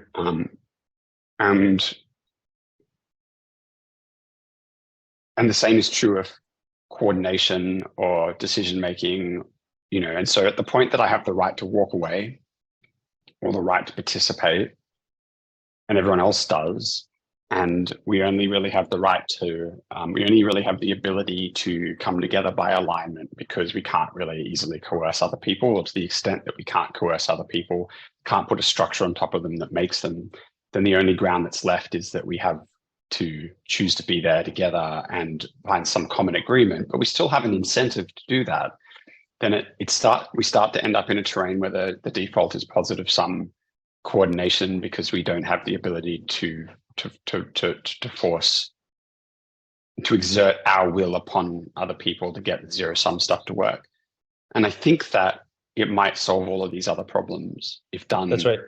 well enough. I think that we might have to do that because we now have tools for cognitive, like we have such good tools for cognitive overwhelm that we can deny, do a DDoS of anyone's cognition, and use that to control them. And which it will just get stronger, right? That, for now it's like, deep fakes, but very soon it will be the ability to directly beam thoughts into other people's heads. We already have the tools. People, I just think that people probably haven't quite adapted to the fact that that's the world we live in now, that they're using them. But that'll, it's like when things change, the ocean beds move.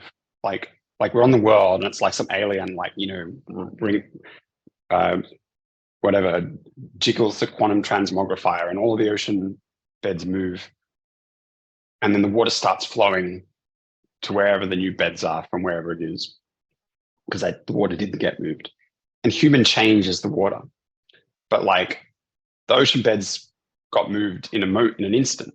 They're moved, Right. They're already there, right? So what's happening right now is like we already flow live in has a world begun. where The tsunami, yeah. give me whatever, like adequate motivation, a small good team, some computers, and a month uninterrupted. And Hold on. I think it doesn't need to be said, right? like only a few weeks with a small good team and no interruptions and just the current technology we have. We're not allowed to make up anything new, just can use what we currently have. Then I'm quite confident that I could produce a machine that can. I genuinely think that it's an information hazard, whatever the machine is. Like, I think that's my argument, but it needs not be named. I agree with you. Are we just like not saying Hasta 3 times in a row here? Is that why you're Yeah, maybe you're right. Like, yeah, exactly. Like, I feel like there's a way in which the jokes that you tell become reality. And we particularly live in that world right now. We particularly live in the world of we summon things, right? With our thoughts. And maybe actually even fear itself summons something. So I'm open to that possibility that maybe you can name your enemy and it's not that big of a risk. I think, for example, maybe we need to name our enemy though. All right, name it. Maybe. You're right, and I'm wrong. Name it. Tell me about the machine. Well, as long as I don't name it 3 times in a row, then perhaps it doesn't get summoned, right? Just merely that there's a forcing function that it's already possible to overwhelm, to subtly manipulate cognition without any further R&D. We have technology capable of doing that in the current structures that we use to we've had that since ourselves. The Facebook scandal, the Cambridge Analytica scandal. No, we've had the homeopathically diluted version of that. The alchemists version, and now we have nuclear fission. I mean, look, I was working in loyalty marketing in 2000 and running the database for L'Oreal, EMI Music, Subaru, Atari. I had the information of all of the people in all of those databases as one person. I could cross-reference all of those databases. I understood almost 25 years ago what was coming because of that. In the year 2000, I could have picked half the houses on any street that I was on, walked up to their front door, knocked on the door, asked for somebody by name, known what kind of music they liked, what kind of video games they played, what kind of car they drove, what kind of people that they hung out with, etc. And they would never know that I knew any of those things. And I could have used that in all sorts of ways. Back in 2000, nobody would have expected anything like that. Right. Of course, I never did that, but I immediately understood what was coming. And then I entered a sort of a nihilistic phase where I just kind of stopped caring about data privacy at all, because I realized that it literally didn't matter if I opted out and lived in a cave and didn't talk to anyone, that it was, the idea of data privacy was meaningless because nobody else would understand that and my data would be leaked through them anyway. And there would essentially be no difference. And then eventually I regained hope at some point in the last few years and started working on this.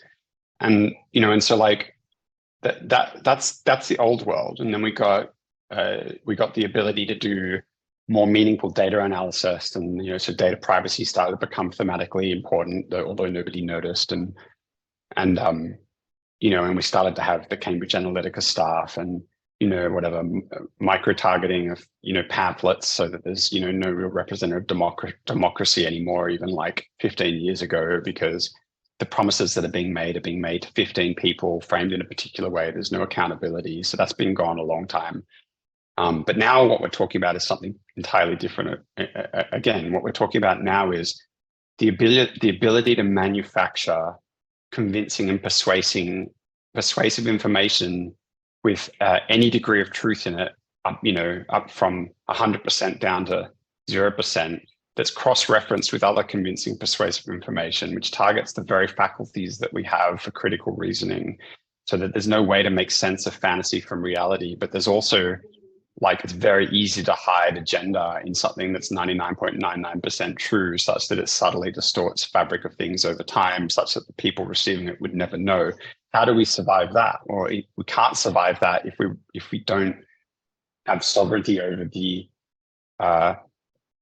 the same tools to keep us safe on our end. If we don't know what algorithms are being run on our behalf, if we don't have the ability to inspect those, if we don't have the ability to use those to help to preserve our cognitive security against attacks by these tools, right? So cognitive security, like, there's a huge problem here, is that, like, we have a finite amount of cognitive energy and ability to reason, and we have an infinite machine for manufacturing attacks on that. Yeah. Like, we know how that goes. If you ask me, this is why, I'm just going to mute while you talk, but I'll still be able to hear you until I return. Okay. I shall not be able to reply, so I give you your soapbox, sir. Oh wow, I have a soapbox. How should I use this?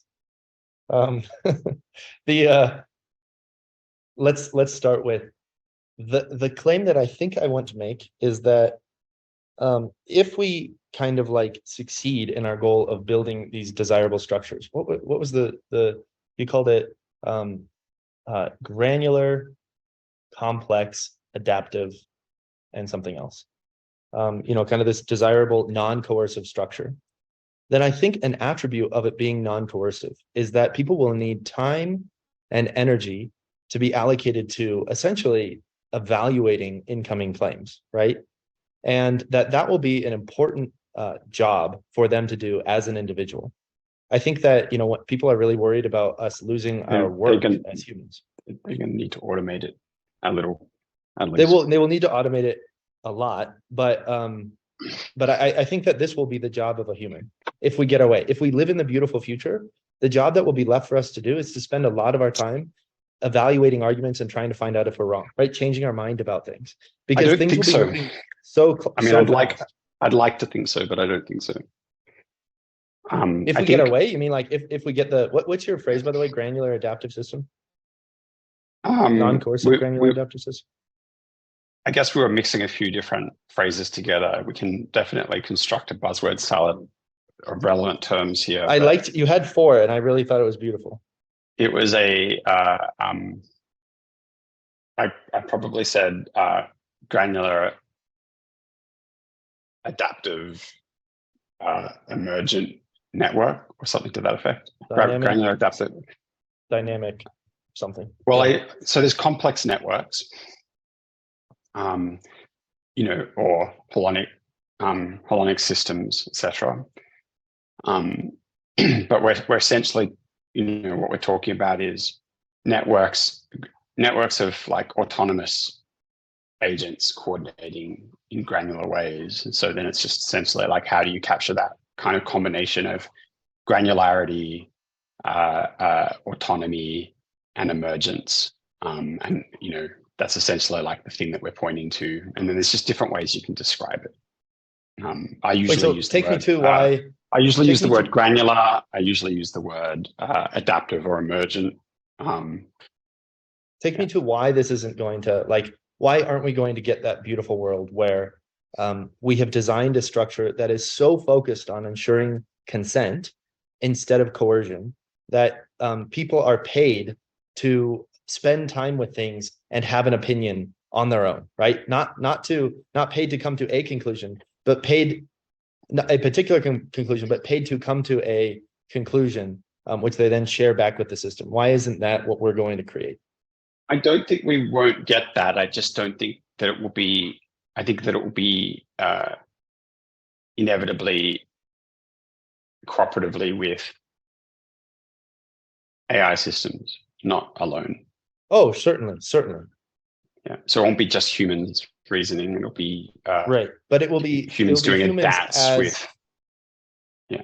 I want to argue that it will be humans as the fixed point in the lattice, or humans as the peg, or humans as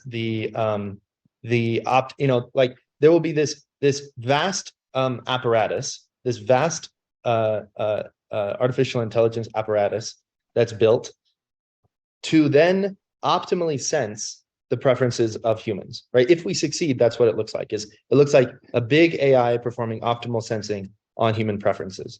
And because of that, if we achieve that, we will have this insanely beautiful world where, just like imagining the world that we want to live in, connects us to the people that also want to live in that world, help us to design the dynamics that we want to have, and the buildings that we want to be in, and the food that we want to eat, and on and on and on. And to do that without having to know how to do all of the parts of that at all, but but having something that comes out in alignment with that, and also can negotiate efficiently between the different kinds of needs, so that we have less unnecessary competition, etc. I mean, so we can make generative systems right now that, where the generation, okay, so put it a different way.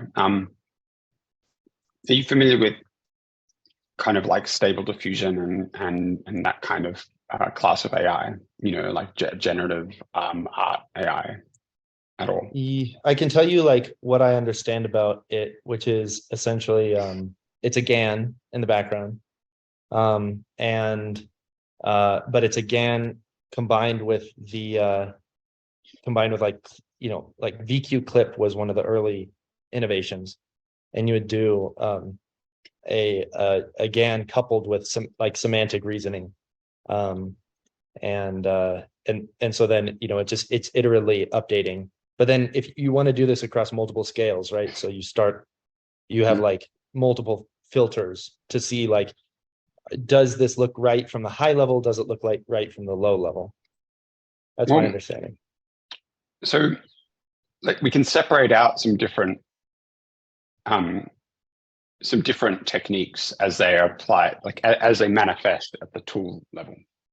So like in painting, right? So say like the Adobe stuff that people get excited about is just essentially all in painting. It's taking the existing image and it's reimagining a portion of it using this technique. So it's not so much, you can't use that to make entirely new images.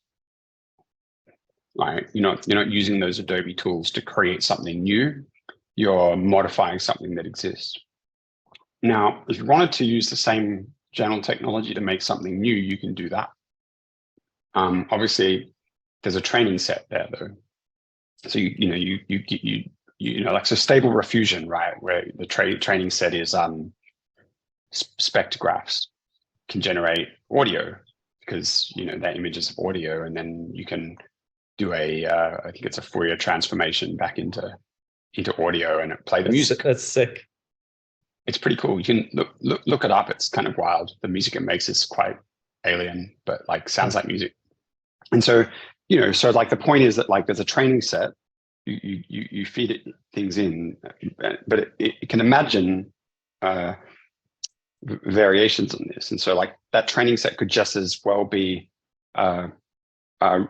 rendered Dungeons and Dragons maps, and then that's what it would dream up. Or it could be particular kinds of whatever Japanese anime character art. And so, obviously the training set is part of, is guiding what kind of things it can create. It's not coming from nowhere. But if you take Stable Diffusion, combine it with something like latent coupling and control net, i.e. masks and stick drawings, then you combine those two things together, you can exert quite a lot of granular control over making entirely new images out of that training set to a specification. And so you can combine those two techniques. This is like some of the stuff we've been playing around recently, is like, what if we want to generate, like I mentioned before on the call as well, what if we want to generate an image of a scene, like a room, and you discover there's a secret door, and we want to update the image so that now you can see the secret door opened. But how do we know what shape the secret door should be and where the image it should go?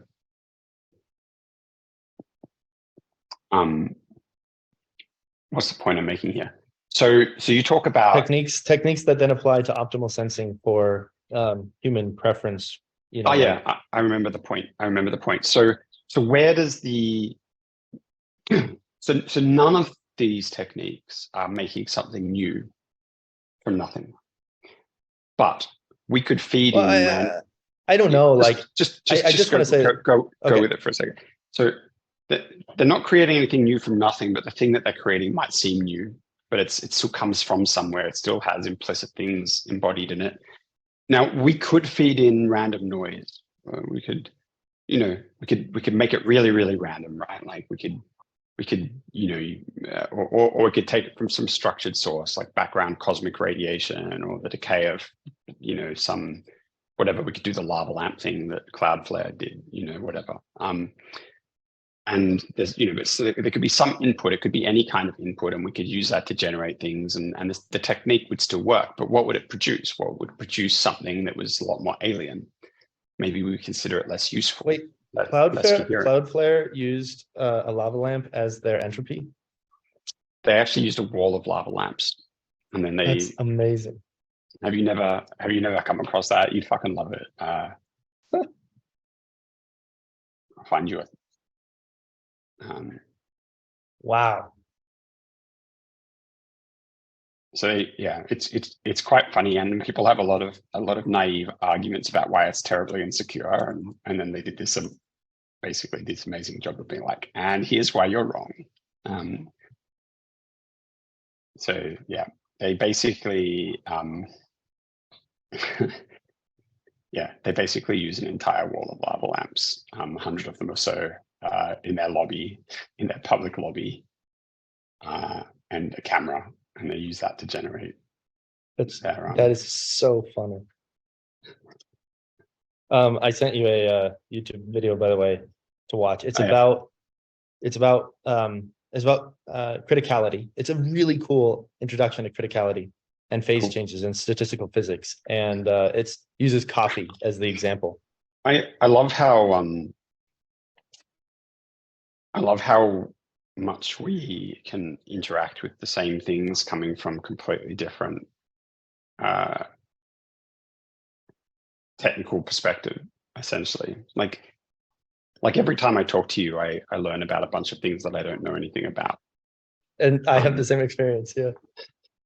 And I'm like, oh yeah, okay, yeah, Connor just knows a whole bunch of fucking stuff that I have no idea what the fuck he's talking about. But then the output of our systems are the same. And I think that's what gives me, these are the sorts of things that give me hope, is that there are many of us that disagree and feel as though and yet when we really get down to it, it feels like we're touching the same elephant, right? Like somehow yeah, it's what I meant when I talk about the same mountain at DWeb as well. The same mountain.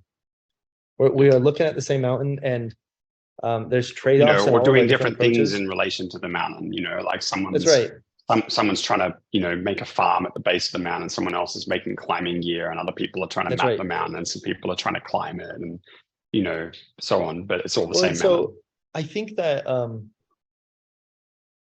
really, if we take the mountaineering story seriously, then something to be aware of is that you really want to avoid climbing mountains that lots of other people are also on, because they send down rocks on top of you. This is how my dad lost his eye, by the way. Is he was climbing a mountain in Nepal. It was an unclimbed face, and the guy above him knocked a rock off and took his eye out and had to be evac'd. Humans are the most dangerous.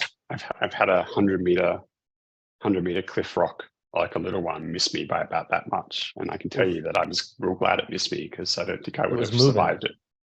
Oh yeah. Yeah. So I've had blocks. I've had refrigerators dropped on me while out climbing, and you just get to the side and hopefully it misses you, and and so you want, like, humans end up being the most dangerous thing to you, and I think that there are two things to take seriously. The first is that we want as many people trying to scale this mountain at once as possible, we want many different approaches because it's one of those unique things where as we reach the top, it actually becomes easier for us to invite others to the top. We kind of get to be the Sherpas. And I'm not sure that this entirely holds true, though. I think it's a tricky metaphor because I think it's very contextual. For example,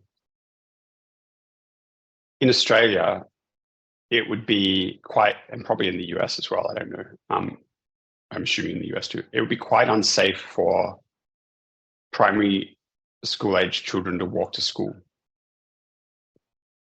And the reason why is because most primary age children these days don't walk to school. When I was growing up, that was the norm of how you got to school. And because there was a bunch of primary age school children walking to school, everyone expected there to be a bunch of school children. And so it was quite safe. So I think it goes both ways, and it's contextual. It is. I saw somebody the other day, there was an argument the other day about somebody had a bumper sticker that said, I'd prefer to take public transportation. And then somebody else was arguing that like there's a rich person who said they wanted to pay higher taxes. And in both cases, the response that people had was like, well, just do it then, take public transportation if that's what you really. And it's like, well, no, this is of the class of problems that are known as coordination problems, which like it would be like somebody said, I think we should all drive on the other side of the road. And the response was, well, just do it then. It's like, well, yeah. There are some consequences for that. It's important to coordinate all together when we do this. Yeah, exactly. So I 100% agree. And I don't want to take that away. What I want to ensure is that we have a plural approach to this, right? I really find the plurality framing to be hopeful. And the idea of the plurality framing is that there are many people working on independent, although overlapping approaches to the same problem. And what that might help us do is that any one approach is going to have blind spots. Autonomously. And then any one approach what is did going you to have blind spots. Not an attractor, but with a rejector. The deflector. Well, now I have to go and find my word for it again. It was repellent. A repeller. Yeah. A repeller. Yeah. Yeah, because it's like some religions talk about a concept of faith, or Christian religions, I suppose, use faith. Buddhist religions might use something more along the lines of radical acceptance or something to that effect. But I guess at essence, they're kind of the same thing. But there's certainly a vulnerability required to allow other people to have autonomy. And also, like, it seems necessary in this terrain. It's necessary. I think that one thing I hope to practice is to be both generative and elicive. Like I think that intelligence is basically comes down very simply to, and by this I mean like collective intelligence, comes very simply down to your rate of generation and the effectiveness of your pruning, right, of your elision. So it's in this case, it's much like doing bonsai, right? Like your tree grows and then you prune off the right things, and you must be good both at keeping the tree growing and at pruning the right things. And so to create a collectively intelligent community, you need to do both high velocity generation and high quality elision. And it is non-trivial to do that. And so a lot of times what that looks like is, with some people, it looks like encouraging them to generate more, even if it's, borderline, nonsensical. And then with other people, it looks like asking for permission to, asking for consent, right, to offer critique. And I feel like doing that in a way, like creating a culture that does that, that's a culture with insane dynamism that will be able to respond to new threats. It's very often phased, isn't it? It's like if you're building a startup, you want to do a proliferation of experimentation, but you don't want to keep doing that for too far. You also then want to do some pruning and orientation. Like all things are trade-off. The repeller sweet spot between, for example, efficiency and being adaptable. But you can only move towards one or the other at a time. So if you're being efficient, you want to be efficient going in the right direction. And if you're being adaptable, you probably want to do that when there's not a known efficiency that you could be pursuing towards the goals that are clear. And so you have to switch between those two things to have the optimal thing. Likewise, if I spend a bunch of time going to Ethereum hackathons and making shit, then that's really useful at first. But then after a while, it's just like I'm just, not capitalizing on any of the stuff that I'm doing. And it might be more effective for me to stop and sit by myself in a room and build on some of the stuff that I've done. And so in all things, there's this tension between. There is. Yeah. And there's a sense, I don't know if you ever get the sense of, there's a sense of clarity around where the energy needs to be allocated. Does it need to be allocated to exploration right now or to exploitation? And now that we have that word, ludicate, I want to say, is it allocated towards elucidation or towards eludication, right? Is it that now I need to go play and make things, or is it about now I need to go and learn and receive things? And to elucidate is to elide, right? And to eludicate is to create. And I think that that duality is omnipresent of course, in creating anything. But I feel like eludicating is just how I live my life, and that describes the iterative adaptive exploration, right? This is like the metamodern, right? When people talk about metamodernism, sometimes I don't really understand what metamodernism is supposed to be, but maybe this is the first time that the idea of go forth and oscillate, which is supposedly their I don't know, mantra. I guess that makes sense. Makes sense. I mean, like, so like, but we're human, right? And we struggle, as I know you know.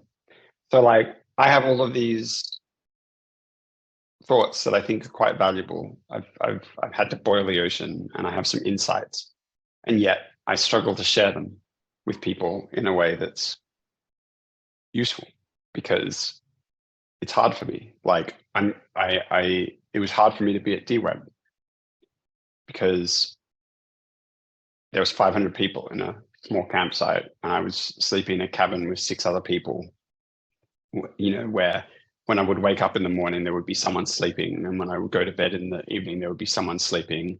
And I experience other people's needs and distress so keenly that I have trouble sensing my own in the presence of other people. And so then, maybe someone would have no trouble noisily getting their bag out, doing some zippers and getting the stuff they need. But for me, that just feels like very, very heavy.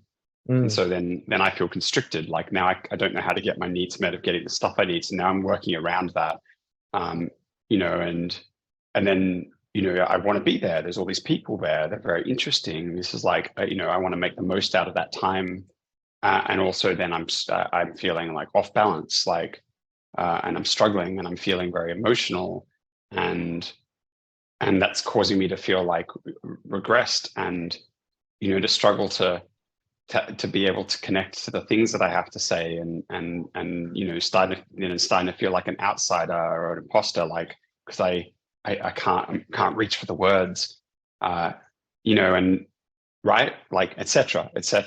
Actually, on a side note, seeing as I raised that story, the beautiful emergence of it is like the second last day we had like an unconference day, and just everything went emergently wrong for me, and then I just finally relaxed, and because like, you had to like write your proposed talks, and then we turned off the internet that day, right? So and only to use the distributed systems that people at the conference had made or constructed on a network, right? And otherwise paper. And so the way that everyone proposed sessions that day was we all got a bit of paper and we wrote and we stuck it on a board, and then people made up systems for how to organize it. And, and you had to kind of figure out what the fuck was going on, and just kind of worked. But I couldn't figure out what I wanted to write on. Like for myself, I really wanted to like express some perspectives, one of them on coordination and one of them on, I guess, Hyperbox and the perspective of, yes, decentralized, distributed, local first, blah, blah, blah, but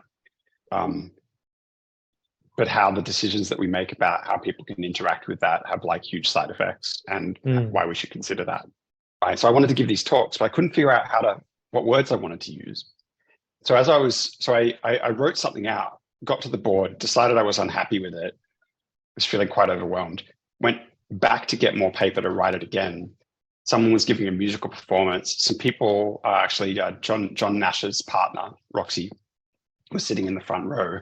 Like, come over, and like made space for me to sit. So then I felt like socially obligated. Yeah. And then I was in the performance, but then I didn't want to like disrespect the performer because I'm sitting right in the front row by trying to like, obviously do something that wasn't be a part of the performance. Then the performance ended. So then I was like, actually expressed my needs a little bit and was like, I need to go do this thing. Because like, meanwhile, I'm like, time's passing, but my talks need to be put up on boards where people can actually discover them.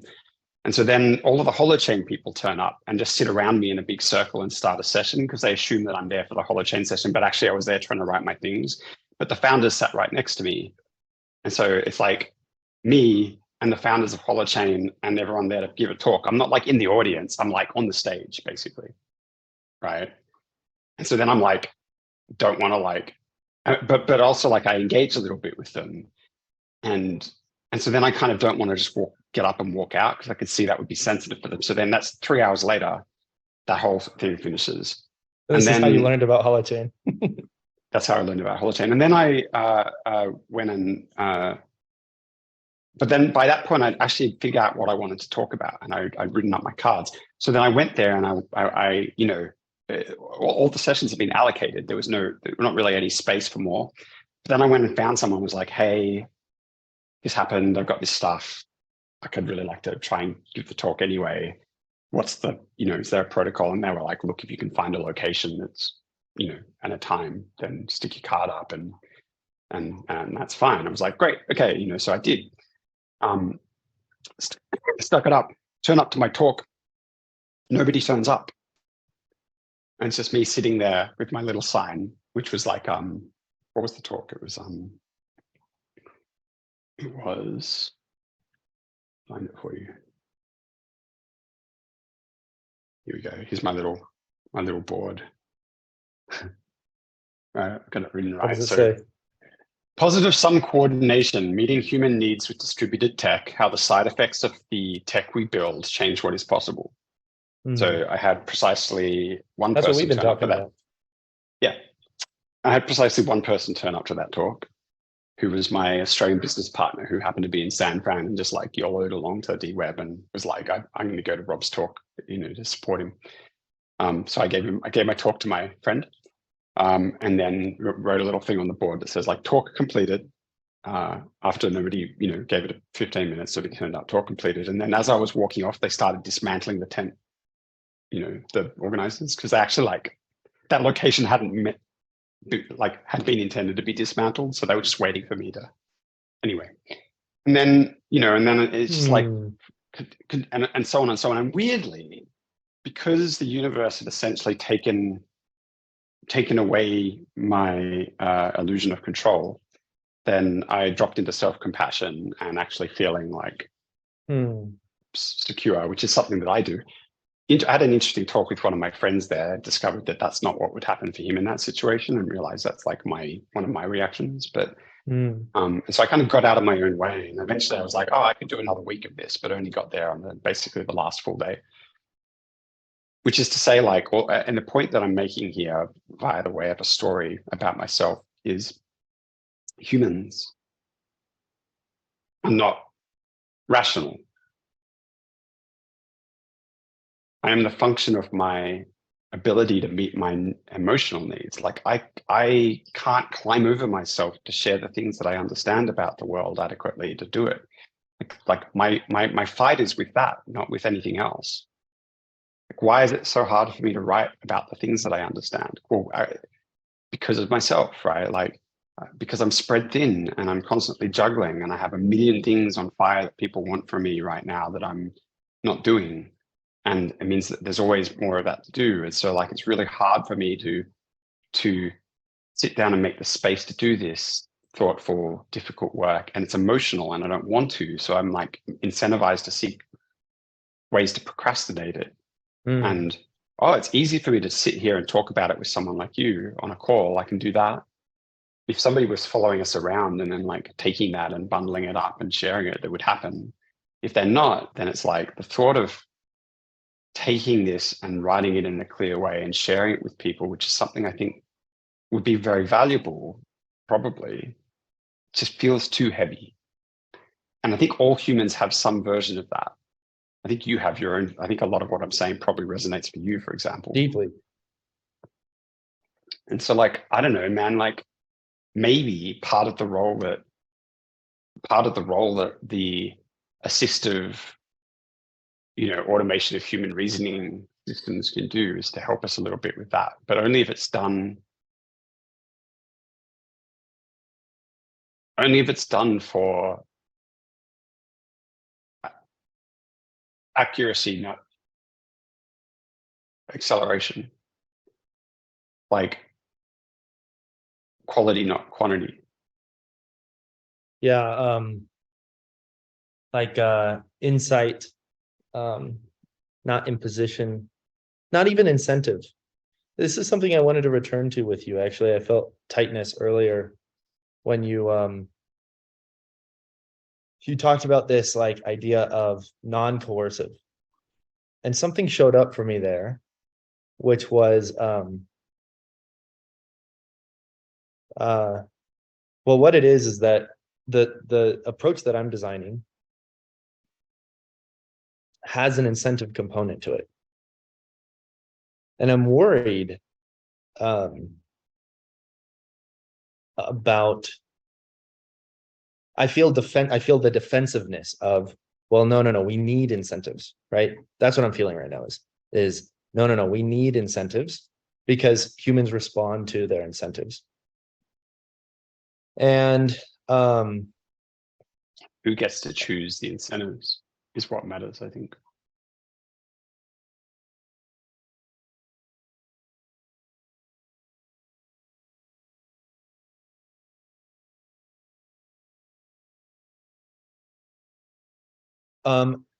Okay, I can give you an answer to like how it's addressed in what I'm designing, which is that you get to choose which communities you're a part of course. And depending on the community that you're a part of, you'll discover that there are different incentives. So in other words, and this should feel natural, right? That like, of course, other people are going to disagree with you. And so that's going to mean that they're going to want to create different incentive hierarchies. And you're going to agree on some of them, and you're going to disagree on others. And it's possible that, of course, you will be able to change other people's minds, to invite them into a different frame, to create a different incentive landscape based on your preferences. But it's also possible that you will split and that they will decide that they want to go with their own incentive model and you want to go with yours. And that will feel expensive, right? In the same way that war feels expensive, but of course, hopefully, it's economic instead of with life. It may feel expensive, but part of what makes it feel expensive is that when people walk away, they often have to leave co-created value behind, and they can't take the benefit of that with them, so they want to stay and fight over it. And to the extent that they don't have to make that choice, they're more likely to choose it when it makes sense. But you want, I guess, the threshold to be as dynamically accurate, so when there's enough coordination tension, then the thing that you do to solve it is to split into two groups, but both of which don't have to walk away from the value. Otherwise, they stay and fight, and it pushes the threshold up beyond where it should be. And from that flows conflict and bitterness and the sense of, unmet needs and having enemies and so on. Yeah. So like there's a way in which if you can enable a sense of completeness in the split. The frame that I normally use for this is forking, right? That like when you fork. And actually that I think of it, the metaphor I have internally is I think of it like bubbles in a fluid, and the viscosity and turbulence of the fluid is changed, and that determines the size of the bubbles, but they dynamically split and reform based on the environmental dynamics. They split and feels reform, like, yeah. Because it feels like important to capture that sense of dynamic, system dynamics, Effervescence. affecting, Yeah. Yeah, and the bubbles is great because one of the things that's often missing from the forking, the story of a fork is the story of a merge. And that if you can create a system that has these forks and merges, which are happening all the time, then you will have kind of the it's funny because Bernanke used effervescent as a pejorative in 2000, when was that, 8, 9, 7? And here you're kind of redeeming the term. Yeah, well, I mean, maybe effervescent implies many small bubbles, I think, right? Not necessarily, unless I misunderstand its meaning. No, yeah, you might be right. I think he just meant bubbly. He meant bubbly, and he was trying to be silly, but yeah. Keep going. Well, like, so yeah.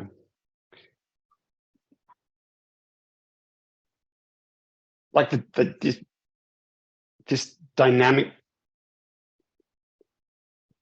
it's a good metaphor in a bunch of ways, like this coordination tension that emerges in a bubble. If the bubble gets too big, the tension gets too high, it will dynamically split and reform. But when the two bubbles are pushing up against each other, they don't reform straight away. There's also like a I don't know, you're the physicist, but there's still resistance to reforming as well. Yeah, there's a separation. So both ways, there's a sort of it can hold the tension to a certain point, and then it gets too high and it splits, but it doesn't drag that out beyond the point where it is the dynamically. Right? That's such a good point, right? Like it's bubbles don't hold grudges. Right. Yeah. And so I think that a lot of what looks like, especially entrenched conflict or meta-crisis kind of conflict or entrenched factionalism, sides that hate each other, comes from being trapped into a fight unnecessarily because of incentives that hold you there when you shouldn't be there. And I think that the whole benefit of local autonomy is that, and a system that resolves tension dynamically when it reaches an adequate point for that to be the once the tension gets high enough, instead of keeping conflicting factions together, allow them to differentiate. But where the bubble metaphor falls over slightly is that I think part of what makes that work from a coordination is that now maybe you disagree with 5, 10, 20%, but you agree on 80%, 90%. Being able to preserve the coordination between those two groups as well. And this is where the holonic structure starts to come in, because, it's like individuals in a group that are aligned, and then the group coordinating with other groups where they're aligned, and then groups of groups and groups of groups of groups, and so on, right? Like it kind of is the same structure at each layer. Something that's occurring to me as you talk is that, and this is so obvious, it's almost a joke, but that much of the conflict that comes from, for example, DAOs. I think DAOs are a great place to talk about conflict because they are these new structures that in principle we were hopeful were going to allow us to avoid many of the pitfalls of companies. And instead we discovered that there maybe were even more what we call them pitfalls, right? that some of that came from structurelessness, some of that came from fuck around and find out. But a lot of it came from the fact that you had these, like, people had decided to pool all of their resources, and then they had agreed to mechanisms for control over those resources. And the thing that comes to mind is MakerDAO had a famous, explosion, dissolution, in which a lot of people felt like they were like the lovely intentions of the organization cratered compared to like how it actually played out.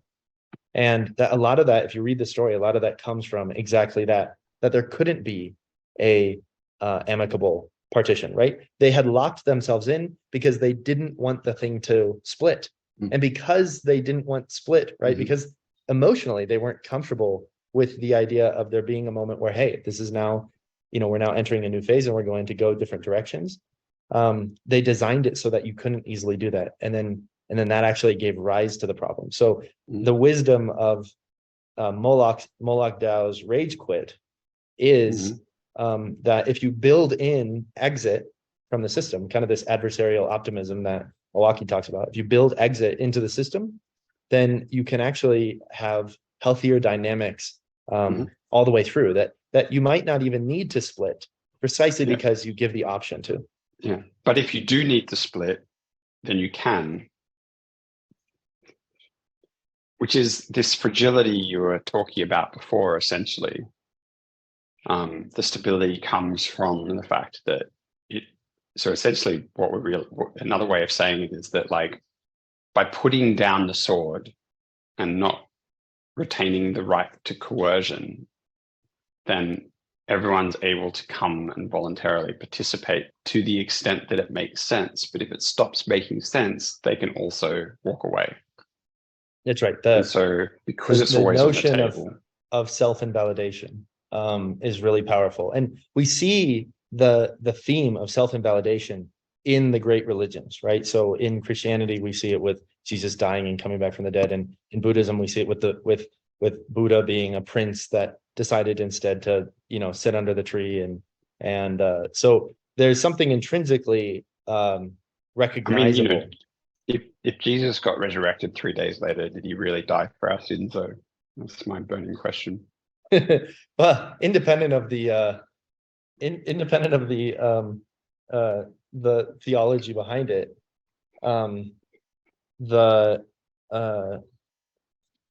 this notion of self-invalidation is really, and you'll notice it too, right? So if you're in a conversation with somebody and you offer ways in which you would change your mind, or you do change your mind just this much as a result of something that they say, the entirety of the structure, the emotional structure of the conversation transforms. It's not just a minor shift. Like, immediately there's the opportunity for discovery instead of for war. And that's kind of that, like, small moment of falling on your sword and the thing that opens for you on the other side. And so I'm hopeful that there are entire systems that we can design that have the same self-invalidating dynamic that is I feel like it's a form of reciprocity. It is, yeah. So I, like, and so this is sort of the you are the recipromancer, so this is your domain. Yeah, it felt right. It felt like the right name.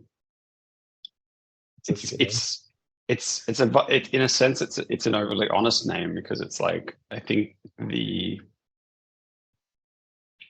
it's referring to what might be almost my core perspective. And it's just, the science just hanging over the shop for everyone to see. But like,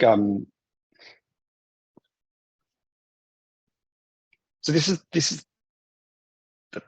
what I'm trying to explore, right? This is the space. This is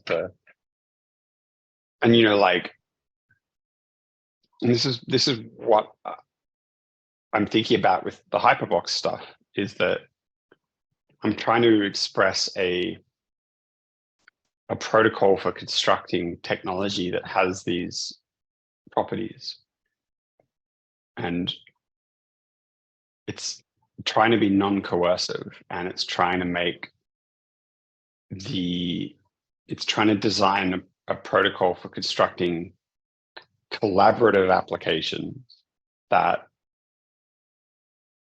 has thought about where the coercion will creep in and made it harder to use that by default. For example, it doesn't necessarily matter whether you use centralized servers. Like, it's fine. You want to make it fine to be able to use centralized servers, but you don't want the centralized server to be able to coerce you. So if it's hard for a centralized server to coerce you, then it works just fine as a solution most of the time. That's right.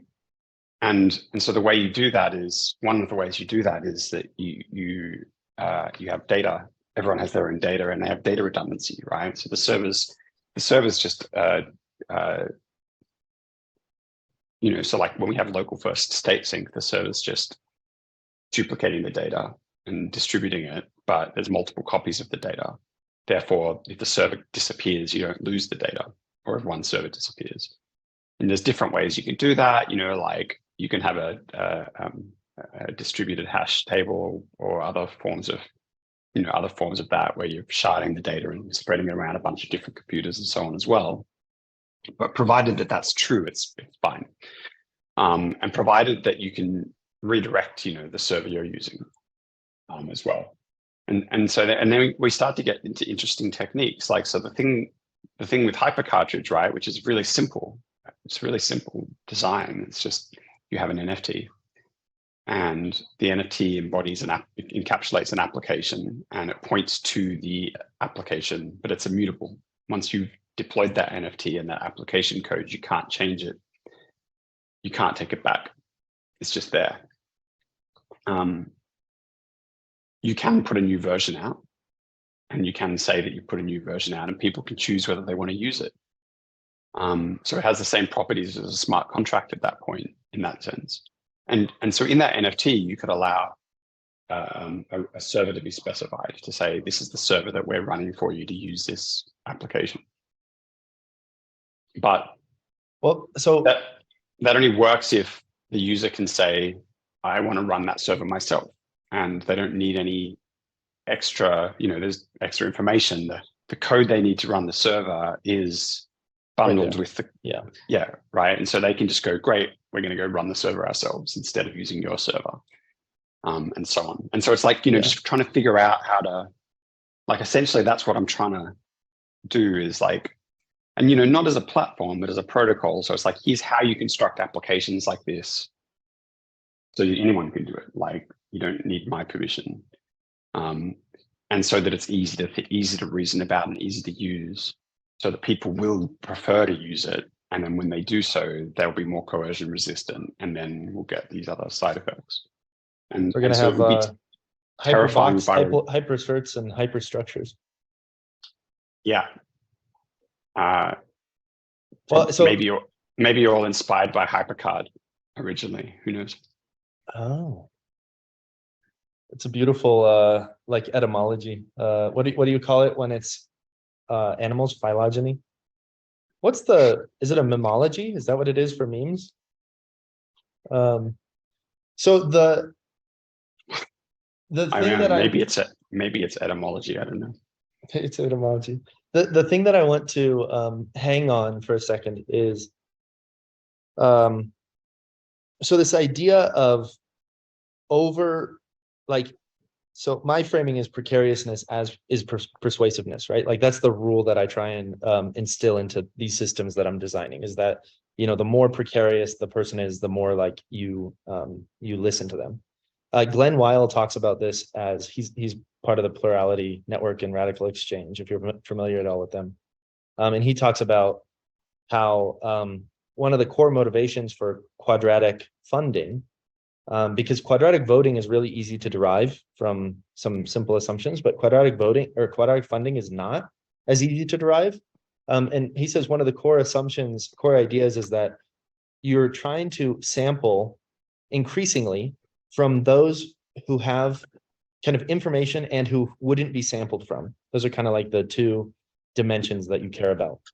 And so this is where we get quadratic funding, is because, you know, you take the, you want like, one of the problems in quadratic funding is you can have collusion. So you can have many people that are actually secretly maybe the same person, for example, Sybil attacks.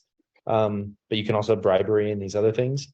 And so you want to kind of like signal boost across ideologies. Is almost what you want to do, like beliefs or identity or values or preferences. Yeah, like so Twitter's community Notes. feedbacky notes feature was kind of trying to do something like that, right? Essentially. Yep. And Polis also does something like that, where it's trying to find connected clusters. This is called bridging technology. So you try and find the things that otherwise disagreeing groups agree on, because that feels like it feels like a path, and it's a sincere signal of because, you know, if they disagree on everything else but they agree on this, then that's like informative in some way. Hey Connor, Hey, do you want to collaborate on the articulation of this design space, like the public goods exploration of this stuff we're talking about today? Like, should we try and collaborate on that? What do you think? I thought that's what this is. No, I mean, like, more directly though. I mean, like, should we try and work on something? Like, should we try Let's and work do it. on this together? It feels It's like all I care about. Yeah. Like I wish I could say that. It's what I want to spend, like in the sense that like what I want to do is spend all my time working on this set of problems, but I feel like I'm like, you know, in a melee, I'm like trying to fight off. And I'm very frustrated by that. But so I feel it feels really heavy for me to try and like, it feels really important to me, and I'm trying my best to focus myself in towards this, and I'm also struggling with that. Yeah, me too. Whereas, it seems from my observation, it feels to me like you're able to spend more of your more focused time on the actual thing, but that could just be projection. I don't, because you know you probably have your own type melee. Well, so it is. So this has been something I've been thinking about for a really long time, like 8 years, right? And so it's felt for, I think we're up to 8, maybe 9 years now of like, there is one problem. It's the same problem across all of these things. What is that problem? And I think at the time, you know, I didn't even have this word, the meta crisis. I think it was like in the last year or two that I was able to find these people because we found the meta crisis kind of all together, and it was a Schelling point for understanding one another. And that's kind of how you and I connected. So I think I've been fortunate to like spend quite a while on it, but I also feel completely overwhelmed because I feel like there's things that I want to say. Many of them I've said in this conversation with you, that I'm so worried about getting right instead of just getting out there. And you know, so you saw probably that Loom video I published the other day where I was just overwhelmed. Yeah, I saw that. There's a two-sided problem there though, right? Because we don't want to let perfect be the enemy of good. And the cost of not acting here, the default here is that catastrophe wins. And the cost of inaction, even imperfect, like the not acting even imperfect, is action. Inaction is action, right? The default here is catastrophe wins. So the measure of action is not, is it perfect, but is it better than catastrophe? That's right.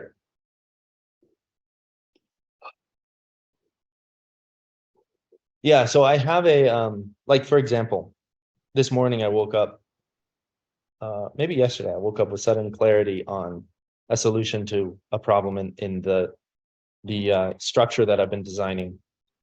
And And I think I'm there. Like I think I'm now ready to write the white paper. And I'm totally overwhelmed because I'm really good actually at finding solutions to fairly complex problems. And I'm really terrible at then converting that into um, like doing the work required to then go and get it out into the world. And I don't know if that resonates at all with you. I mean, it sounds like you're describing me, but what I want to say to you is that that doesn't seem truthy from over here about you. And probably doesn't feel truthy from over there about me either, I'm guessing. But yeah, that's exactly right. About you, it doesn't. Interesting. Yeah. Huh. What do you think So about we- just pub? What? So we see we our internal recorded. struggle. We Yeah, recorded this this is whole Pretty conversation. good one. We did.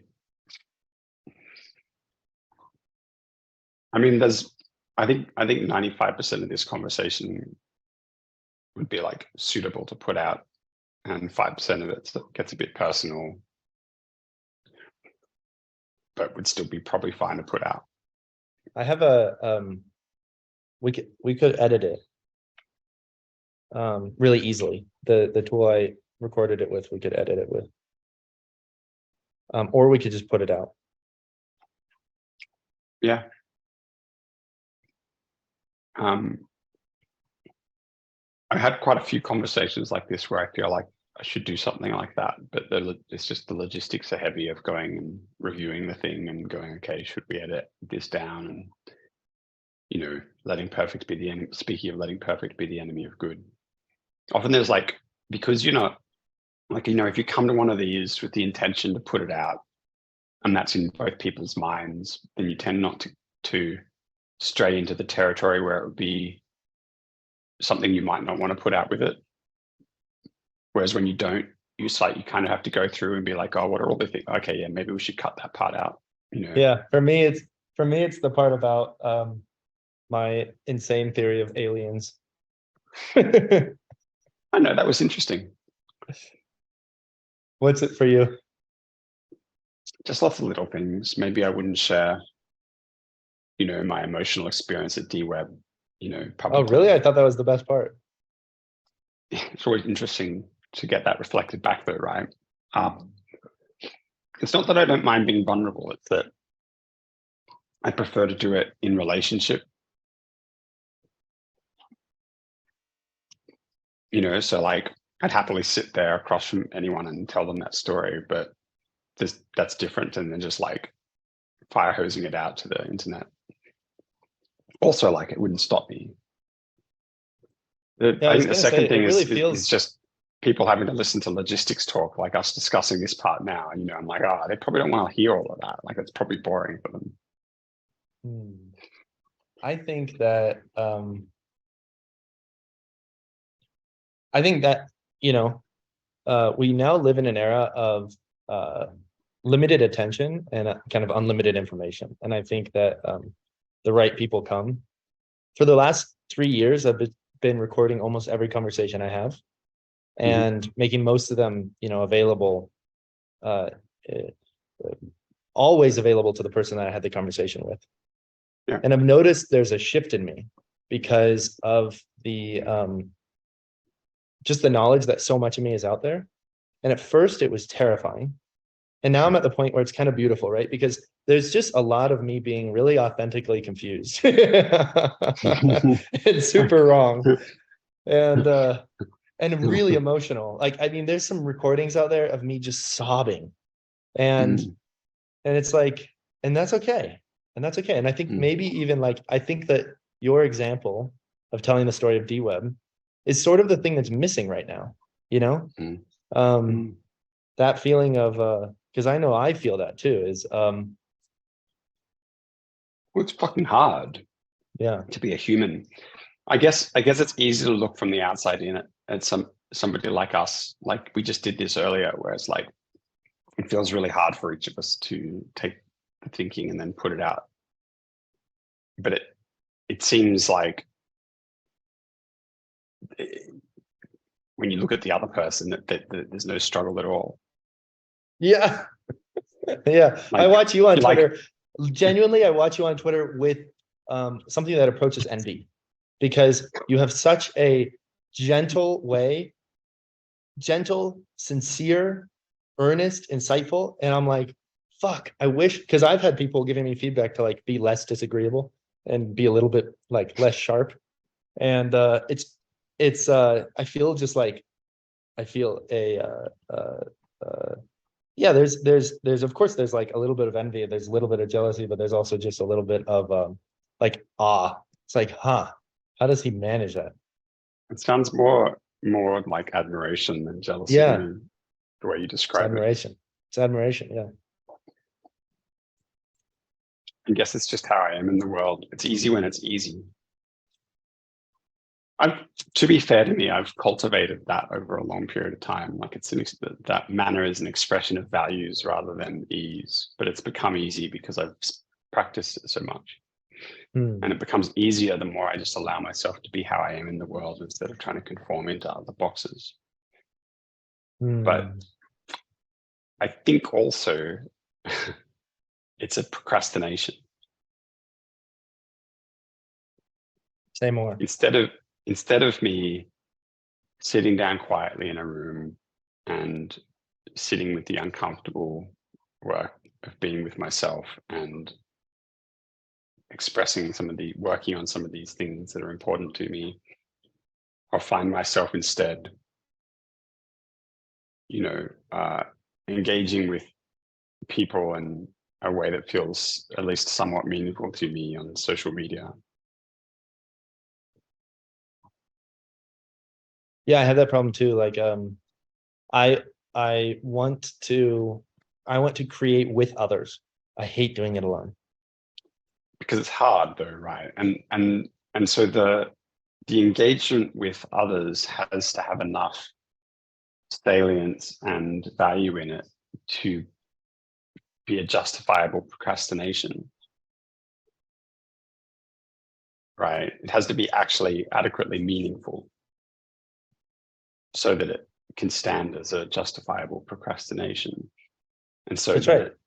So there is, but then the frustration for me is that it never gets it never gets woven into a broader tapestry, right? It always kind of feels like it feels like chaff in the wind. And I know, like, when I have created artifacts that have, can be one to many, I get enormous leverage off of those, right? Like, like so many people can then go spend some time with me in an asynchronous way.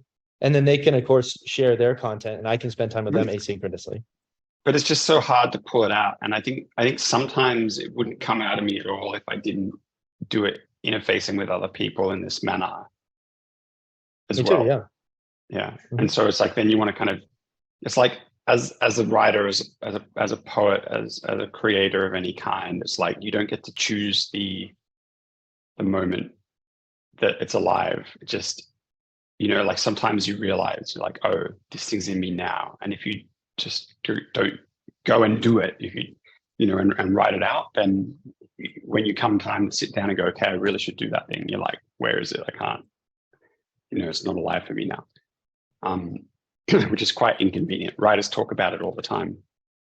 And so that stuff ends up leaking out in some written form or some vocal form like this, in all these little organic interactions, which is when I happen to be alive, facing with somebody else or vigorously procrastinating something. And so, it does feel like chaff, but it's there as well, right? Like you're all familiar with the easiest way for people to be familiar with how I'm reasoning about the world in some sense is by paying attention to my Twitter feed. Because it's there. Because it's easy for me to procrastinate into that.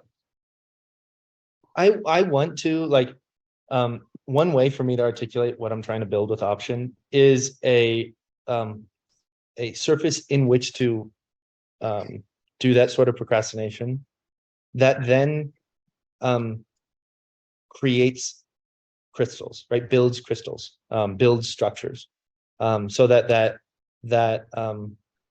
we can kind of direct this energy, this Twitter energy that I feel of being connected with others and building off of one another, and turn that into something that has like some shape and some value. Yeah. It feels like there are different jobs, different roles to be played in a kind of cooperative collective of people who can, like, maybe it's a savior fantasy though, but it feels like, you know, I'd love it if someone followed me around and helped to take all of this and organize it and put it into a form other people could engage with it, so I don't have to do that part. So I can just spend the, you know, do the part where I figure it out. And if, you know, it's like there's a single moment. It's like the thought comes up, it gets articulated, it's in a conversation with Connor on that recorded call, or it's in, you know, five replies deep in this Twitter thread. And it's like, how do you then get all of that, bring it together, and pull it together? And it's kind of like, maybe that's the work that nobody but us can do. But you gods, I wish somebody could just follow me around and do that for me. I think there's something to pay attention to there, because I feel that too. It's overwhelming, I guess. And it also feels very to do that is very like as if they don't have their own thoughts, right? Yeah. And so that's the thing that shows up for me, because well, what I'm imagining is that, you know, like I don't like admin. And so I used to imagine that nobody likes admin. It turns out there are people who love admin. Like they love it, like they genuinely like it. Like that brings them joy. That is not me. I can find some limited joy in it if I stretch hard enough, but it's like not my thing.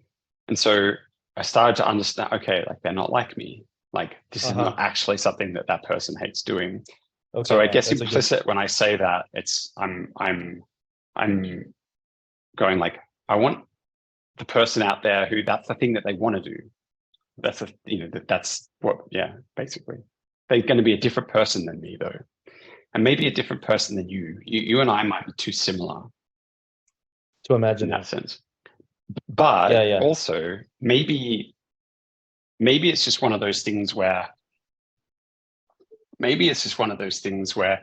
let's say for the sake of argument that we're peers, without trying to prod on that too hard. So even though it's obviously untrue. Is it? Oh yeah, you have you outpeer me. Everyone is equal, except you're more equal than I am. So without getting into the truthiness of the statement, let's say for the sake of argument that we're peers. Then if that were so, it might be that we're both capable of understanding, because we're peers, of understanding the nuances of the other's argument and the consequences of that and how it fits into a context and what it means. And so we might be well positioned to be able to articulate the arguments of the other. And it might be easy to articulate the arguments of the other rather than our own. Oh, that's fun. That's a fun thing to play with. And so perhaps, you know, as with many things, many human things, the momentum can be built through cooperative coordination rather than isolation. Of course, I think the truth would be still complicated, but it's a nice idea. I think there's a lot of savior fantasy stuff going on for me, to be honest, where I just like wish some, you know, I want something to make it lighter. And it might be that the path is that it is how to become strong enough for it not to need to be.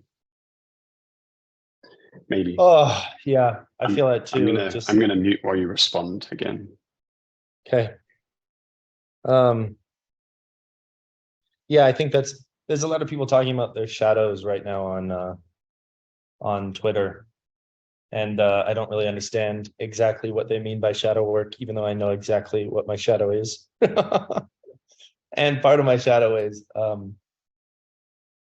a sense of desire to be yeah, it's a hero complex. It's a savior thing, and I've spent time with it. But you can even hear it, like the tightness in my throat, like a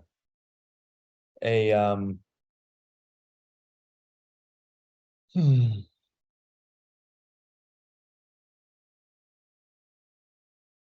Well, I'm not really sure what to do with it. How to approach the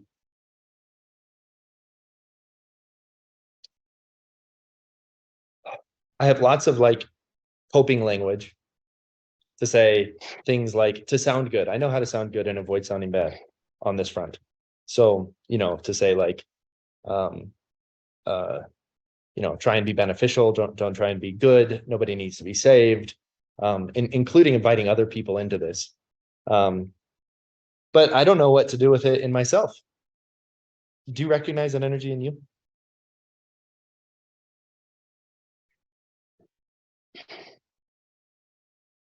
It's my expectation that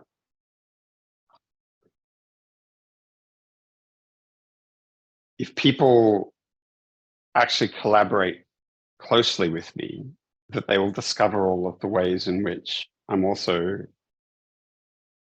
like the I should be taken down from my pedestal. Like you're, you were funny before because I said, I guess correctly predicting the segue. I proposed imagine for the sake of argument that we're peers, to which your response was to argue that we were not at your detriment, right? Which seems funny to me. Well, it is, but it's funny in what was the word for the snake that eats its tail? Ouroboros. Ouroboros. Like we both are better at some things than the other person. What makes us peers is that we are able to engage on the same subject matter on an even footing. Which, if it weren't true, we wouldn't be having this conversation. Yeah, that's right. No, I hope so it's like the speculation about peerness beyond that is sort of a form of hubris, I think, because we could find all these different vectors by which we could compare it, and right. outmodest or out whatever like each other. But maybe the fear is the same. Humility. There's something lovely and Ouroboros about outmodesting one another. I think the Indians have something similar. They refer to it as a polite war. Polite wall? War, where they out polite each other, but like they're but they're committed to being the most polite. So you can get locked into that dynamic, and it can be beautiful. And I think the beauty is found on the critical line, of course. Yeah, so it's like like it's a beautiful fantasy to imagine collaborating, because we're both interfacing with some of the same stuff, and it feels like we can have these calls and we can reach for it and help to and explore it, and that there's something meaningful about that, because the jointly explored knowledge is then in it's been distributed more, and also I think there's a degree of fantasy in all of that. Maybe, but speaking to myself, like, this is a fun game, right? Like, the ways in which I would be a shitbag to cooperate with if you had done it more closely than like the ways in which the fantasy would be burst is I'm all over the place. I'm doing a heap of stuff. My attention and cognition are like frayed. I'm anxious all the time. I'm working around that a lot of the time. Mm. I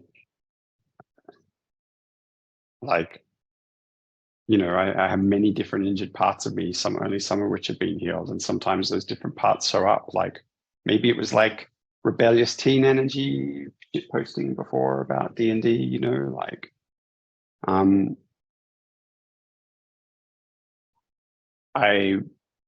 might, like, we might agree. There might be like obvious things are what we should do. And with my role to play in it, and I'd either subjugate my own needs in order to get it done or fail to do it in such a way that it would like make momentum hard. Like all these things are things that I would do if we were working closely together, and I would try my best not to. I go out of my way, for example, if I say I'm going to do something, to try and do it. But that's part of the problem, because then, like if I'm too stern-handed with myself, then some other part of me comes up that's like rebelliously resisting against that. And it's actually like the path is not to force it harder. The path is to like allow those needs to also matter and so on. And so like I'm a human, right? Just That's like right. you, just like all of us. And I also care deeply about this. And I'm trying to figure out my orientation to how I can better progress with the work. It feels important to me. Well, I just want to say that I have space for all of that. And for me, making space for all of that in you is easy compared to making space for myself in all of that. And I think that that's something that resonates. I can tell you concretely right now, there's something I'm supposed to be doing. And it's because I'm supposed to be doing that, that all of this beauty is emerging, right? Like, I can't tell you how much of my productivity is predicated on the necessity of having other things that I am supposed to be doing. That's more or less how I built my last company. Yeah. Yeah. And I have shame around that. And I also recognize its beauty and strength. I am world class. I mean, so tomorrow I have a plane that arrives to Medellin, where I live, with me on it, coming from a different city. How did that happen? Because I bought the wrong flight. And I didn't even notice. I just got the text today. And this happens to me all the time. I buy flights in the wrong month to the wrong places. Like this is just what it is like to be me. And my family has said, Connor, let's explore possibly, there are things we can do. We can medicate for this. And the choice that I'm making, I think, is that I think I just recognize that, my hippocampus has been occupied by a different ability, right? I cannot orient in my city of birth. Sometimes I get onto the highway going the wrong way. They talk about how the hippocampus of a taxi driver is significantly larger than the average person because the hippocampus is really important in orienting and direction. So mine must be like, the size of a walnut because it's just useless. But I think that I am. Or maybe it's not, but it's just being used in a different way. Used for something else. And I'm just going to choose to be in that strength and weakness of mine. And that is going to be embarrassing. I just had a wedding that I went to. This brings up a lot of emotions for me. I had a wedding that I went to for this person I love so much. And I was supposed to be part of planning his bachelor party. And we did a terrible job planning it. We had a lot of fun, thankfully. You can hear the cope. I did a terrible job planning it because I'm a terrible planner. And I feel so much embarrassment about this. And I also know that this guy just loves me and he knows me and he knows that this is not one of my strengths and that I need support in these areas.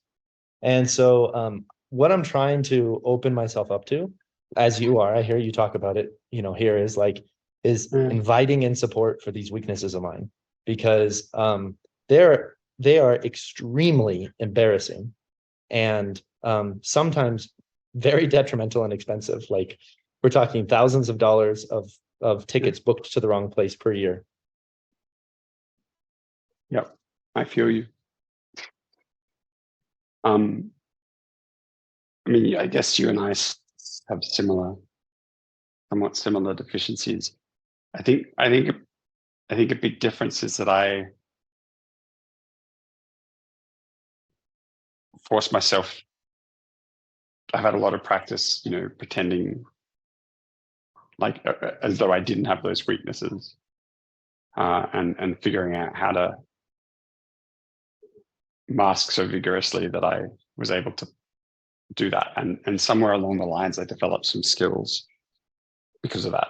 That mean that I guess I have a manner of approaching these things that can be quite reliable. But I think it's mostly through massively, like I have just all these systems and, loops and checks, and I like constantly, like I'll like write down the things that I'm doing somewhere, and then I'll go but I'll forget it all. So like I have to go back and refer to the notes to understand what it was that I did. I do the same thing, yeah. For example, right? Like I learned I'll triple check early my on travel plans. I'll triple check them. And I'll forget that I've triple checked them. So I'll come back and I'll check them again and be like, oh, did I actually is that all done? And then be like, okay, that's all done. But then I'll forget, and so there's just like constant, yeah, like I used to leave looping shit on trains all the time. I just like get off the train and leave my shit there. That sounds familiar. And then I eventually just developed this manner of like, I just check a pattern. Okay. Yeah, I have the habits too. Yeah. My phone's there.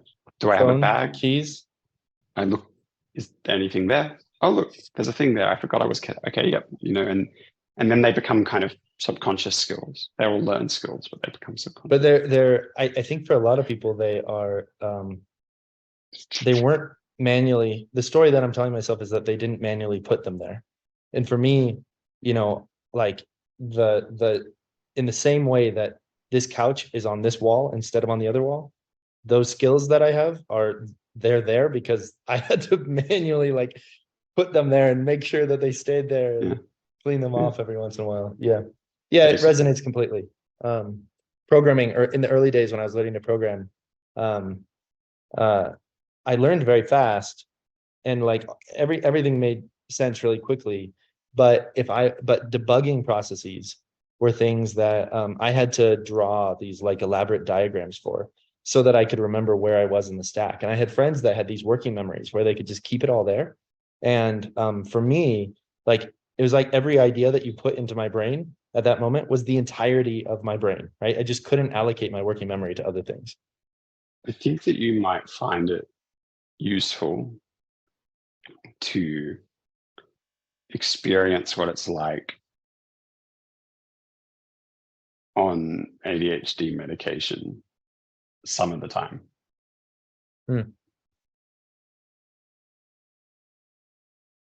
Because things that are hard become easy. That you only realize that they're hard when they become easy.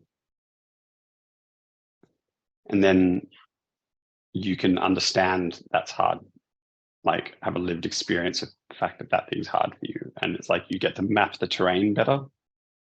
You don't want to, in my opinion, you don't want to like be always on the meds, because, for example, like Ritalin and related also, apparently it increases anxiety, but it has the opposite effect for me. But it decreases the degree to which I experience my emotions and my suffering, which is quite useful, but also quite the opposite of useful in a different way. And so when I have a bunch of, so what I would find is I tend to kind of like systematically procrastinate certain things. I was only diagnosed with ADHD a couple of years ago. The meme where it's like the progression towards like, I'm completely normal, and at the other end it's like, holy shit, I'm autistic as fuck. How did I never realize this? But it's like basically you just discover, like, basically whatever, all of these things would just slowly build up, things that like I was like procrastinating and systematically avoiding because they were too heavy, too hard for me. And then if I discovered that if I, took the meds, I take the lowest possible dose. I'm so highly sensitive to this stuff when I'm on it. But if I took the meds for, a few days a week, then I would be able to then do those things. And, things like switching between tasks stopped being brutally exhausting for me. So like when I would get interrupted, then instead of that just being it, and then, like I'd get started, it would take a huge amount of effort. I'd just be getting into something would interrupt me. Then I have to do it again. A few loops of that and I was exhausted, and then I just didn't do the thing. And then I didn't want to start the thing because it was so hard. And then it's like on the meds, it was like I'd get the interruption, then I'd be done, and then I just go back to it, and that was not hard. And I'd be like, well, that's a strange experience. And then I started to realize this thing I thought of as my interruption trauma was actually probably just that it was really hard for me to like these things I really didn't want to do them, and it was really hard to do them. And when that became lighter, it just stopped being so much suffering in it. And then I started to be able to take those skills with me when I was not on the meds some of the time. Not perfectly, but a lot better than I used to be able to. All I'm saying, I guess, is that you might find some useful relationship with that stuff approached in that way.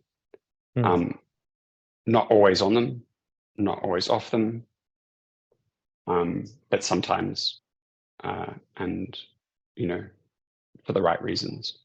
It's really interesting. That's how I use caffeine already, is Basically as something. Caffeine's just like messier ADHD meds, I guess, with more side effects. Interesting. Yeah, I'll do Caffeine like very a day or two anxiety producing, very anxiety producing. And actually, like Ritalin and caffeine are contraindicated. You get a lot of anxiety if you have a lot of both of them at the same time. Well, I'll consider it. I feel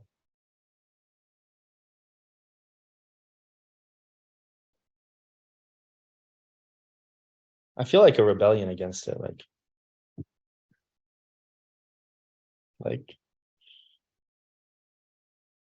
why?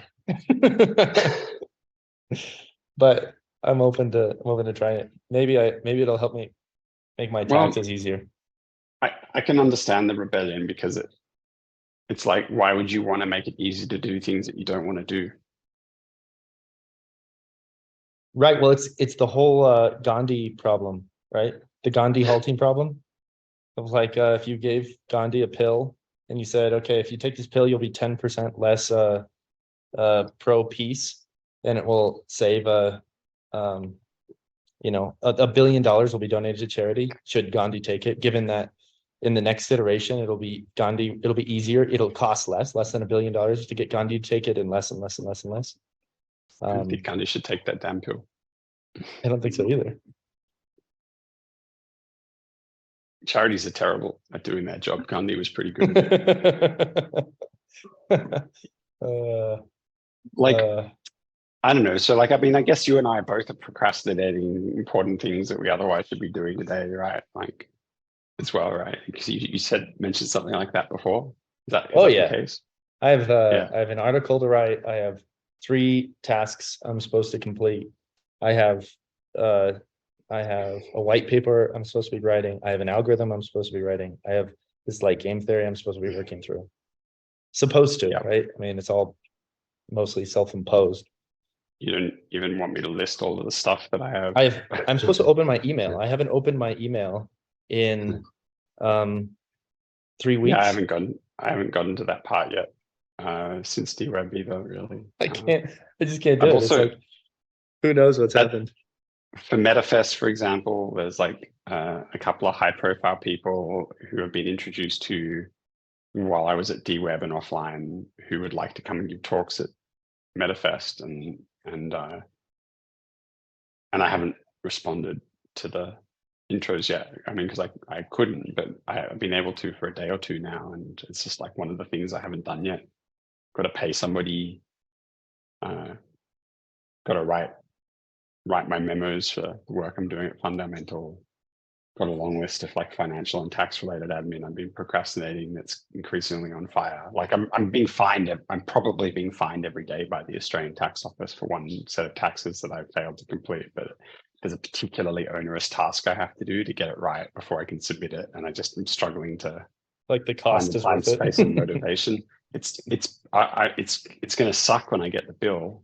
If I do, maybe they'll go easy on me because they should go easy on me because I run a lot of companies and I pay a lot of taxes and I do an honest job of it. But I'm just struggling. But the bureaucratic requirements. It's not. I don't. This is what happens to me they too. could just I tell want me to what pay I taxes. what I pay. And Just tell me, I like, pay it. I don't, it just fucking make it easy for me. I want to pay you, right? I Yeah. value public goods. You know, Yeah. I want my trains and my roads and my fucking clean air. Absolutely. Just Right. why is this so hard? It really, yeah, it really is hard, and I really don't want to do it. It's so hard. It makes me want to be a criminal, so I don't have to do it, but I want So to pay them. So I think I'm that like, there's a class of criminality that is built entirely out of that sensation. And I'm not going to say it's all criminality, but I have felt the same experience of just being like, look, if you keep building these onerous structures, all of a sudden I'm not going to be able to play this game anymore. Not because, you know, I don't, mostly just because I can't handle it. I already don't feel like I can play the game anymore, but I'm just really good at finessing things. So I'm like managed to, you know, kind of finesse playing the game enough, you know, like found hacks, I found workarounds, but as it gets heavier and heavier, the workarounds cost more and more. And, you know, so like one class of this is that I find myself within the increasing temptation to want to live somewhere that's a tax haven so that I don't have to do all of this admin, but I don't want to move my life, and I have kids and a wife, and I actually quite like my country, and, you know, and so I don't want to do that. But I suspect that if I didn't have quite so much time there, I would have done it just to solve that problem, which pisses me off because it's like, it shouldn't be like that. When the time comes for us to talk about option and the structure of how taxation works, you're just gonna fucking love it. It's because it's the taxation is dynamic, it is consumption based, sort of, and it doesn't require any, you never have to file taxes, it happens automatically. Is very cool. That would be very exciting, especially that last part, you know, sign me up. As I understand it, that's approximately how Estonian taxes work, for what it's worth. Estonian taxes, really? I believe that something ridiculous, like 60% of the Estonian population do their taxes within 24 hours of it being possible, because it's like, I think that they calculate it for you and you essentially just push a few buttons if there's nothing that they got wrong and it's done. Don't quote me on any of this because I could be. Well, in argument though, misinformation. man, we're like 3 hours and 10 minutes into this, but an argument against that brings us back to the I'm slightly longer. Oh no, that's about right. Yeah. an argument against that, of course, which I think is a legitimate argument made mostly by the right in the United States, at least, is that if you make taxation too easy, if you don't make it costly enough, then people will, you know, it'll be much too easy for governments to raise taxes, and that will actually be more inefficient overall, because that money could be used for other things. Like there is an appropriate amount to fund public goods, would be their argument. The more complicated the tax system is, the less fair it becomes, in my observation. Like as an entrepreneur and a business person who has a bunch of different things that make money or whatever, like if I'm if I'm running some business and there's millions of dollars flowing through the door in revenue, then I have access to specialist advisors and other people who can engage with the complexity of the system and optimize. And the end result being that I paid much less tax than the system nominally prescribes. And somebody who's making less money will pay much closer to the tax that the system prescribes as a result. And America's a really good case study of that. And so the Matthew effect gets kicked in anger. And, you know, like, inversely, what makes us think that it's a good pattern for a monolith to direct public funds? What example of a monolithic structure can you think of that's been good at that? Well,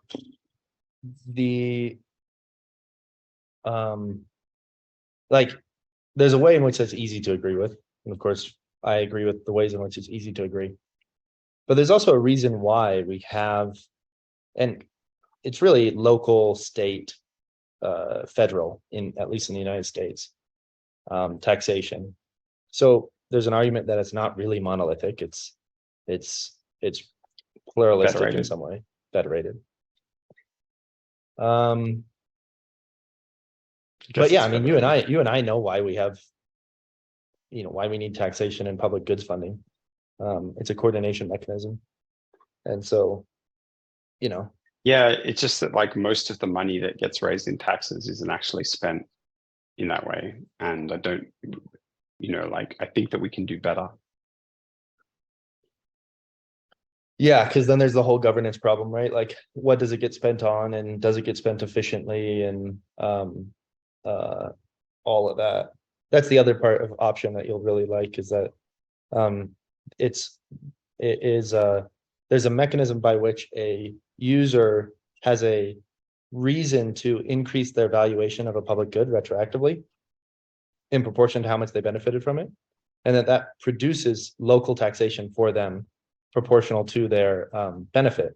And so what this means is that you can actually fund, an entrepreneur can be funded to create a public good on the promise to their investors that someone else, that the community down the line will increase their valuation of this public good and retroactively fund them. And that's credible because of the mechanism set that sits underneath all of this. Yeah. And so if it Yeah. turns out that the public good isn't actually beneficial, right? It was really inefficient the way that they got there, or it wasn't actually good, then, you know, the business will fail. You know, so your library that is bloated and doesn't serve the community will fail, but your library that is efficient Yeah. and serves the community succeeds. So I think that, yeah, like I once made an argument to the Australian government in one of the advisory councils I was in, to that effect, around as an answer to how they could incentivize innovation industry, you know, like in given sectors, that they had these targets. For example, you know, they wanted the Australian wine industry would benefit from being able to operate in a lower moisture environment, and so any technology that could help that would have an economic benefit that was somewhat measurable. So they had some kind of quantification of the economic benefit of a 1% increase in that, right? And there's a lot of those. And so my argument to them was, if you have that, then offer a retrospective share of the economic benefit to anyone that can solve that, and then share it with the industry. And investors will then, you know, if there's a clear mechanism for that, investors can then invest into that work happening, knowing that, you know, They get a fraction. and do the calculus, because they can quantify it. And so now you have a mechanism. Of course, the response to that was like, we can't do that. There's so many reasons why that would never get off the ground within this coordination structure. You know, Well, so that's right. And You're so it's right. like, and so that's not because they disagreed with me or that they thought that it would be a good mechanism, but because they understand that the current form of nation state government is more a machine that serves its own employees than it does the nation, the people in the nation. Yeah, I mean, But they I have guess to provide an illusion of they have to do enough good that the story is defendable enough that they can continue to do the other thing. So that some good is forced, but it's only the minimal amount as is necessary to continue the game, right? I'm not so And everyone cynical. everyone knows that on some level. They know that. I don't know. They I'm not they that behave as cynical. though they know that. I know a lot of people that work in those worlds. And maybe it's just different, but all the people I know that worked in the government were extremely competent and good people that actually worked pretty hard, at least the people that I knew. I feel like when you say government, you mean civil service in this case. Yeah. Yeah, exactly. So they worked in like open space, and they really cared about open spaces. The civil service, i.e. the administrative part of the government, tends to be where the people who care and work hard and get things done reside. That's not where the problem is.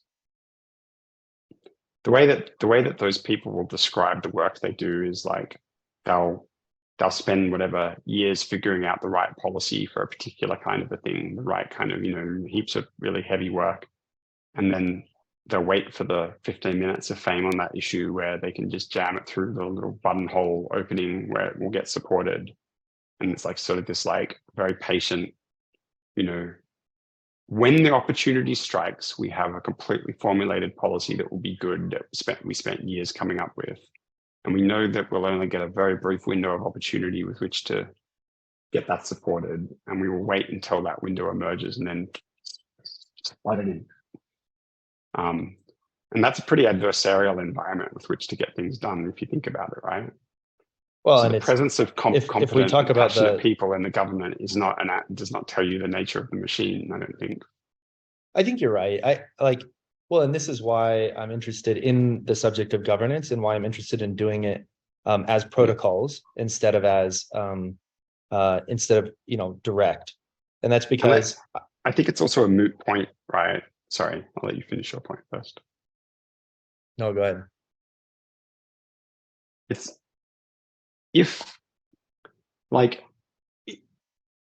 It's not strictly necessary for us to analyze whether the current structure is good or bad or not, right? It's like the problem with the current structure is we're locked into it, and if we're locked into it, it means that adversarial actors can leverage it for their own gains, which they're definitely doing. There's definitely a lot of that happening. So the current system has a high amount of surface area for parasitic behavior, and so forgetting arguments for or against it, if we can construct coordination systems that are effective, ignoring the existence of an existing system, then great, and perhaps they have less scope for parasitic behavior. To talk about parasitic, though, is to really kind of localize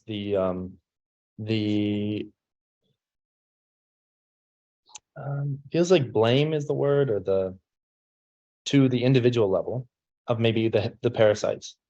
But the truth is that structures, there are kinds of structures that are self-perpetuating, and it's not the fault of anyone who's in it that it self-perpetuates. I mean, that is essentially what the tragedy of the commons is, for example, right?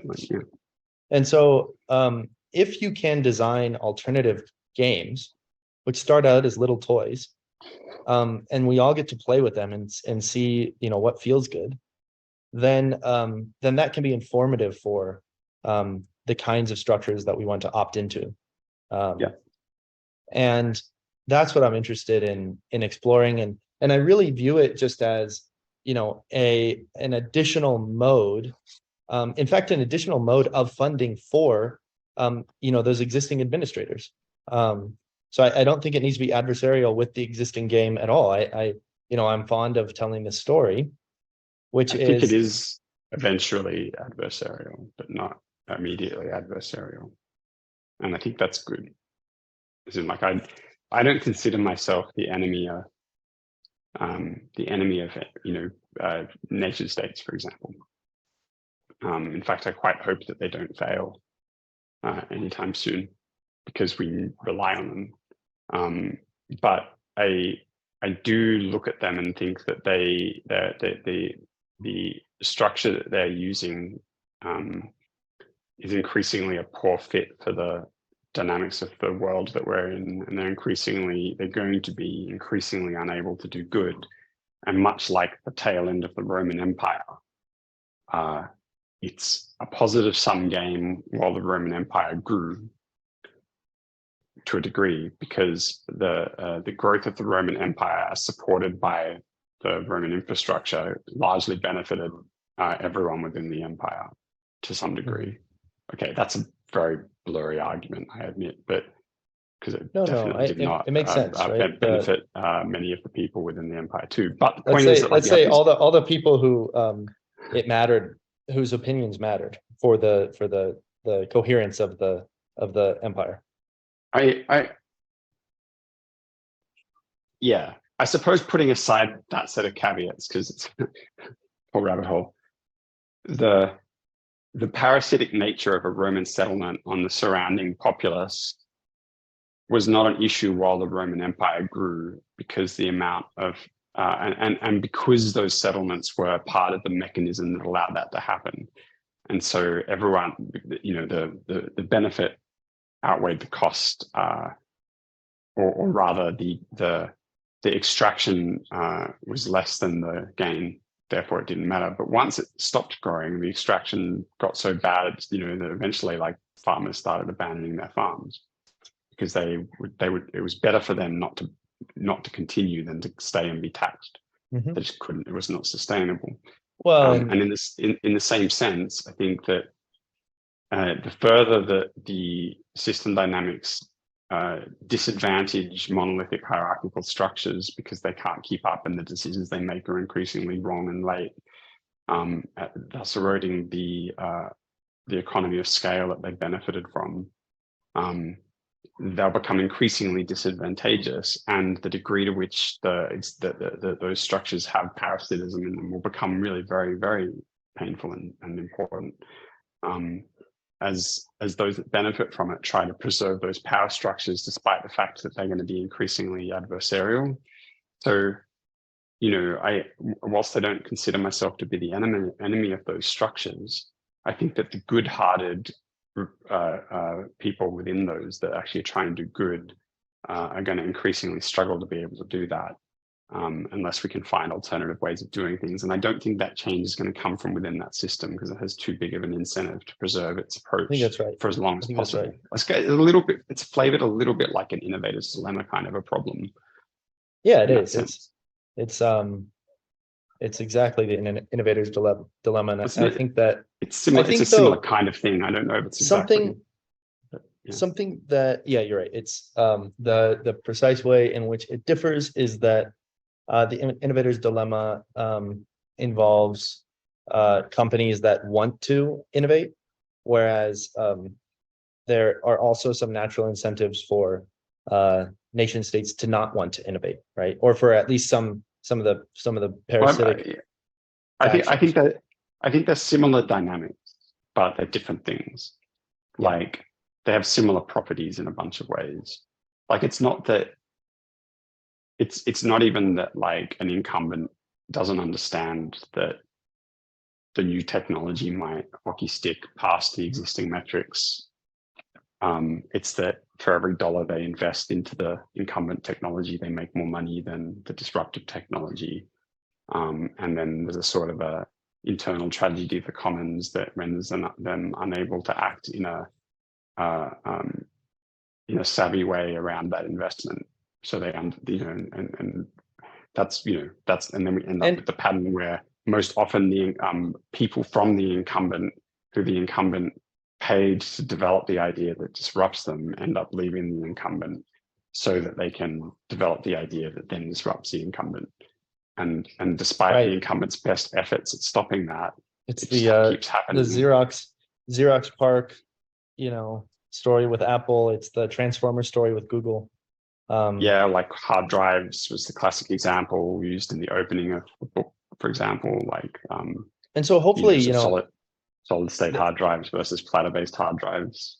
this is why I really try and frame this as like there's three points that I think are important. The first is that less than 1% of people in the system are parasitic to the system, and yet they have certain ways in which they can prevent action from preventing parasitism. Whereas they might not have that may abilities be to create. true, but I think the bigger effect is that all humans are collective to the extent their needs are met. But as a result, all humans are tend to be a little bit self-interested, and that adds up We at are scale. entirely, and I am too, So right? it's not so much that there's the presence of parasites as the core problem. The point is that we're all a little bit selfish, and that Well, adds up. and I think that we should design systems that are Yeah, permissive of our selfishness and that have emergent desirable dynamics. yeah. I think I agree. I'd phrase it slightly differently in that I think we should design systems that don't try to pretend that humans don't have the needs that they have. That's right. And in better meeting those, enable greater collective coordination. That's even more friendly. And so then the final like rung in that stepladder is that I think it's okay to design toys that then we get to play with today. So that we understand how they work for tomorrow. That's why I'm interested in fully on-chain games and autonomous worlds, because that's what they're doing there. And that I like to use the analogy of a doormat to a vacuum cleaner, right? I really think about the existing game, the nation state game is the vacuum cleaner, and it comes along and it's doing the brunt of the work. And to introduce a doormat to the story doesn't annul the necessity of the vacuum cleaner, but it does make the job significantly easier. And you are happy to ask your friends to wipe their feet when they come in the door. And so what I'm interested in is, can we create passive systems like that? The equivalent of a doormat for governance, where we can avoid much of the mess with something quite eloquent and dumb, rather while and without needing to, while still keeping the broom and the vacuum cleaner around. Yes. Yeah. That's quite an abstract metaphor, I think.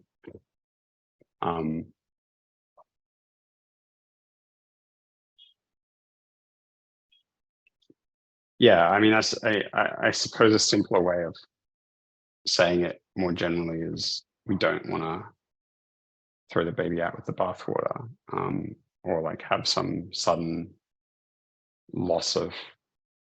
We don't want to just like be like, okay, we've destroyed everything. Now let's do the new thing. Otherwise, we end up with the DAO problem, like where we like don't actually know how to do that yet. And we also don't have a way of doing anything. And then what we'll end up with is like worse. One of my good friends, Karen, says, everyone has a God-given right to fuck around and find out. But yeah. But it comes with its own consequences. It does. So I suppose we should do something other than talk today before we run out of time. Yeah. For what it's worth, I'm quite happy to put this out. Either in I suspect that in one big chunk, it's maybe more than anyone's interested or able to largely. I've been surprised. I've put out some really long stuff, and had like one person go through the whole thing and be like, "Hey, I got a lot out of that." And yeah, you get a very small number of people who will stick all the way through it and be grateful for it. But I suppose They might in come terms along of and turn consent, it into clips. they might, after listening to us gnash our teeth about it, and that could be the person who listens to We it. then partner with, yeah. Yeah. So I guess like in terms of consent, I'm happy for this to go out in its entirety. I'm happy for it to go out in an edited form. And in terms of expression of intent, I quite like the idea of putting these things out because I think it's useful and interesting. And also I am unlikely to get around to that myself at the moment. But I quite like it to happen. So for what it's worth, if that's useful information to you, you have it. Thanks. Yeah, I think, to be honest, I feel a little nervous about the conversation about nation states because Yeah, we've talked about that before. I don't want to fall prey to that meme. Just cut But it before that. maybe also just accept that, like my intention is good and I'm open to finding out that I'm wrong. And That maybe doesn't that's always sufficient. count in the court of public opinion when things can be taken out of context and weaponized. Sometimes it's better not to have the soundbite. And sometimes by just playing the pure game of I'm the kind of person who it just has things that I've said that are silly. Eventually you also get a certain level of by not being polished is a kind of polish. And I think we're kind of living Fair. through the era of proof of work almost, right? That if you don't have things that you said that are a little bit askance, then people look at you as such, right? Yeah. I mean, I suppose we're both on the record as saying counterfactuals to the argument that we might be, anti-government dissidents or something. Like we're essentially arguing for government if government stands for what it claims to. That's right. But in any case, I think that if what it takes for an actor to determine my stance is to get 3 hours into this conversation and hear me say some things like that, then they're not really paying a lot of attention to what I'm saying.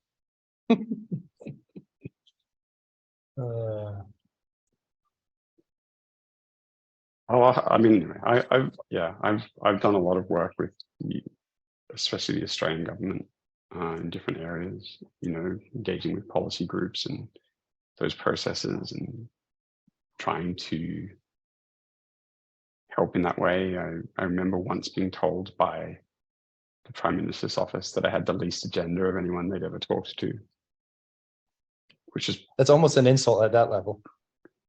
quite possibly correct, because I just showed up, like with the intent of like, how can I help? I live in this country and I want it to be good. What can I do that will contribute to that? And then I didn't ask for anything. And I gather I found it actually a little bit depressing to be told that, because I gathered that it was unusual enough that it bore comment. Yep. But the point being that like I've tried contributing in different ways, and I'd be delighted for the system to work, but I have reasons to believe that it won't. It'll increasingly stop working, and that we need to explore alternatives before that happens. I guess, for the record, that is my agenda. It's like, just because we don't, it's a radical acceptance agenda. Just because I don't like that doesn't mean it's not true. And if it is true, we should try and do the work while we can so that the future is better for everyone, including me. That's what I'm about. That's what I'm trying to do here. And I'm willing to be wrong about things like the idea that what we really need is coercion resistant local autonomy. But it feels to me like that's the best chance we have, especially going into this world of low cost cognitive manipulation. Oof, that was a good summary. All right, well, I'm gonna upload this to, I'm gonna download it, upload it to YouTube unlisted. I'm gonna send it over to you. And if anybody ever sees this, then it's because you sent me a thumbs up.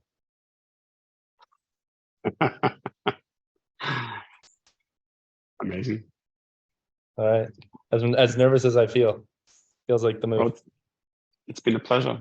And yeah, I guess on our own terms, we'll figure out if there's a way that we can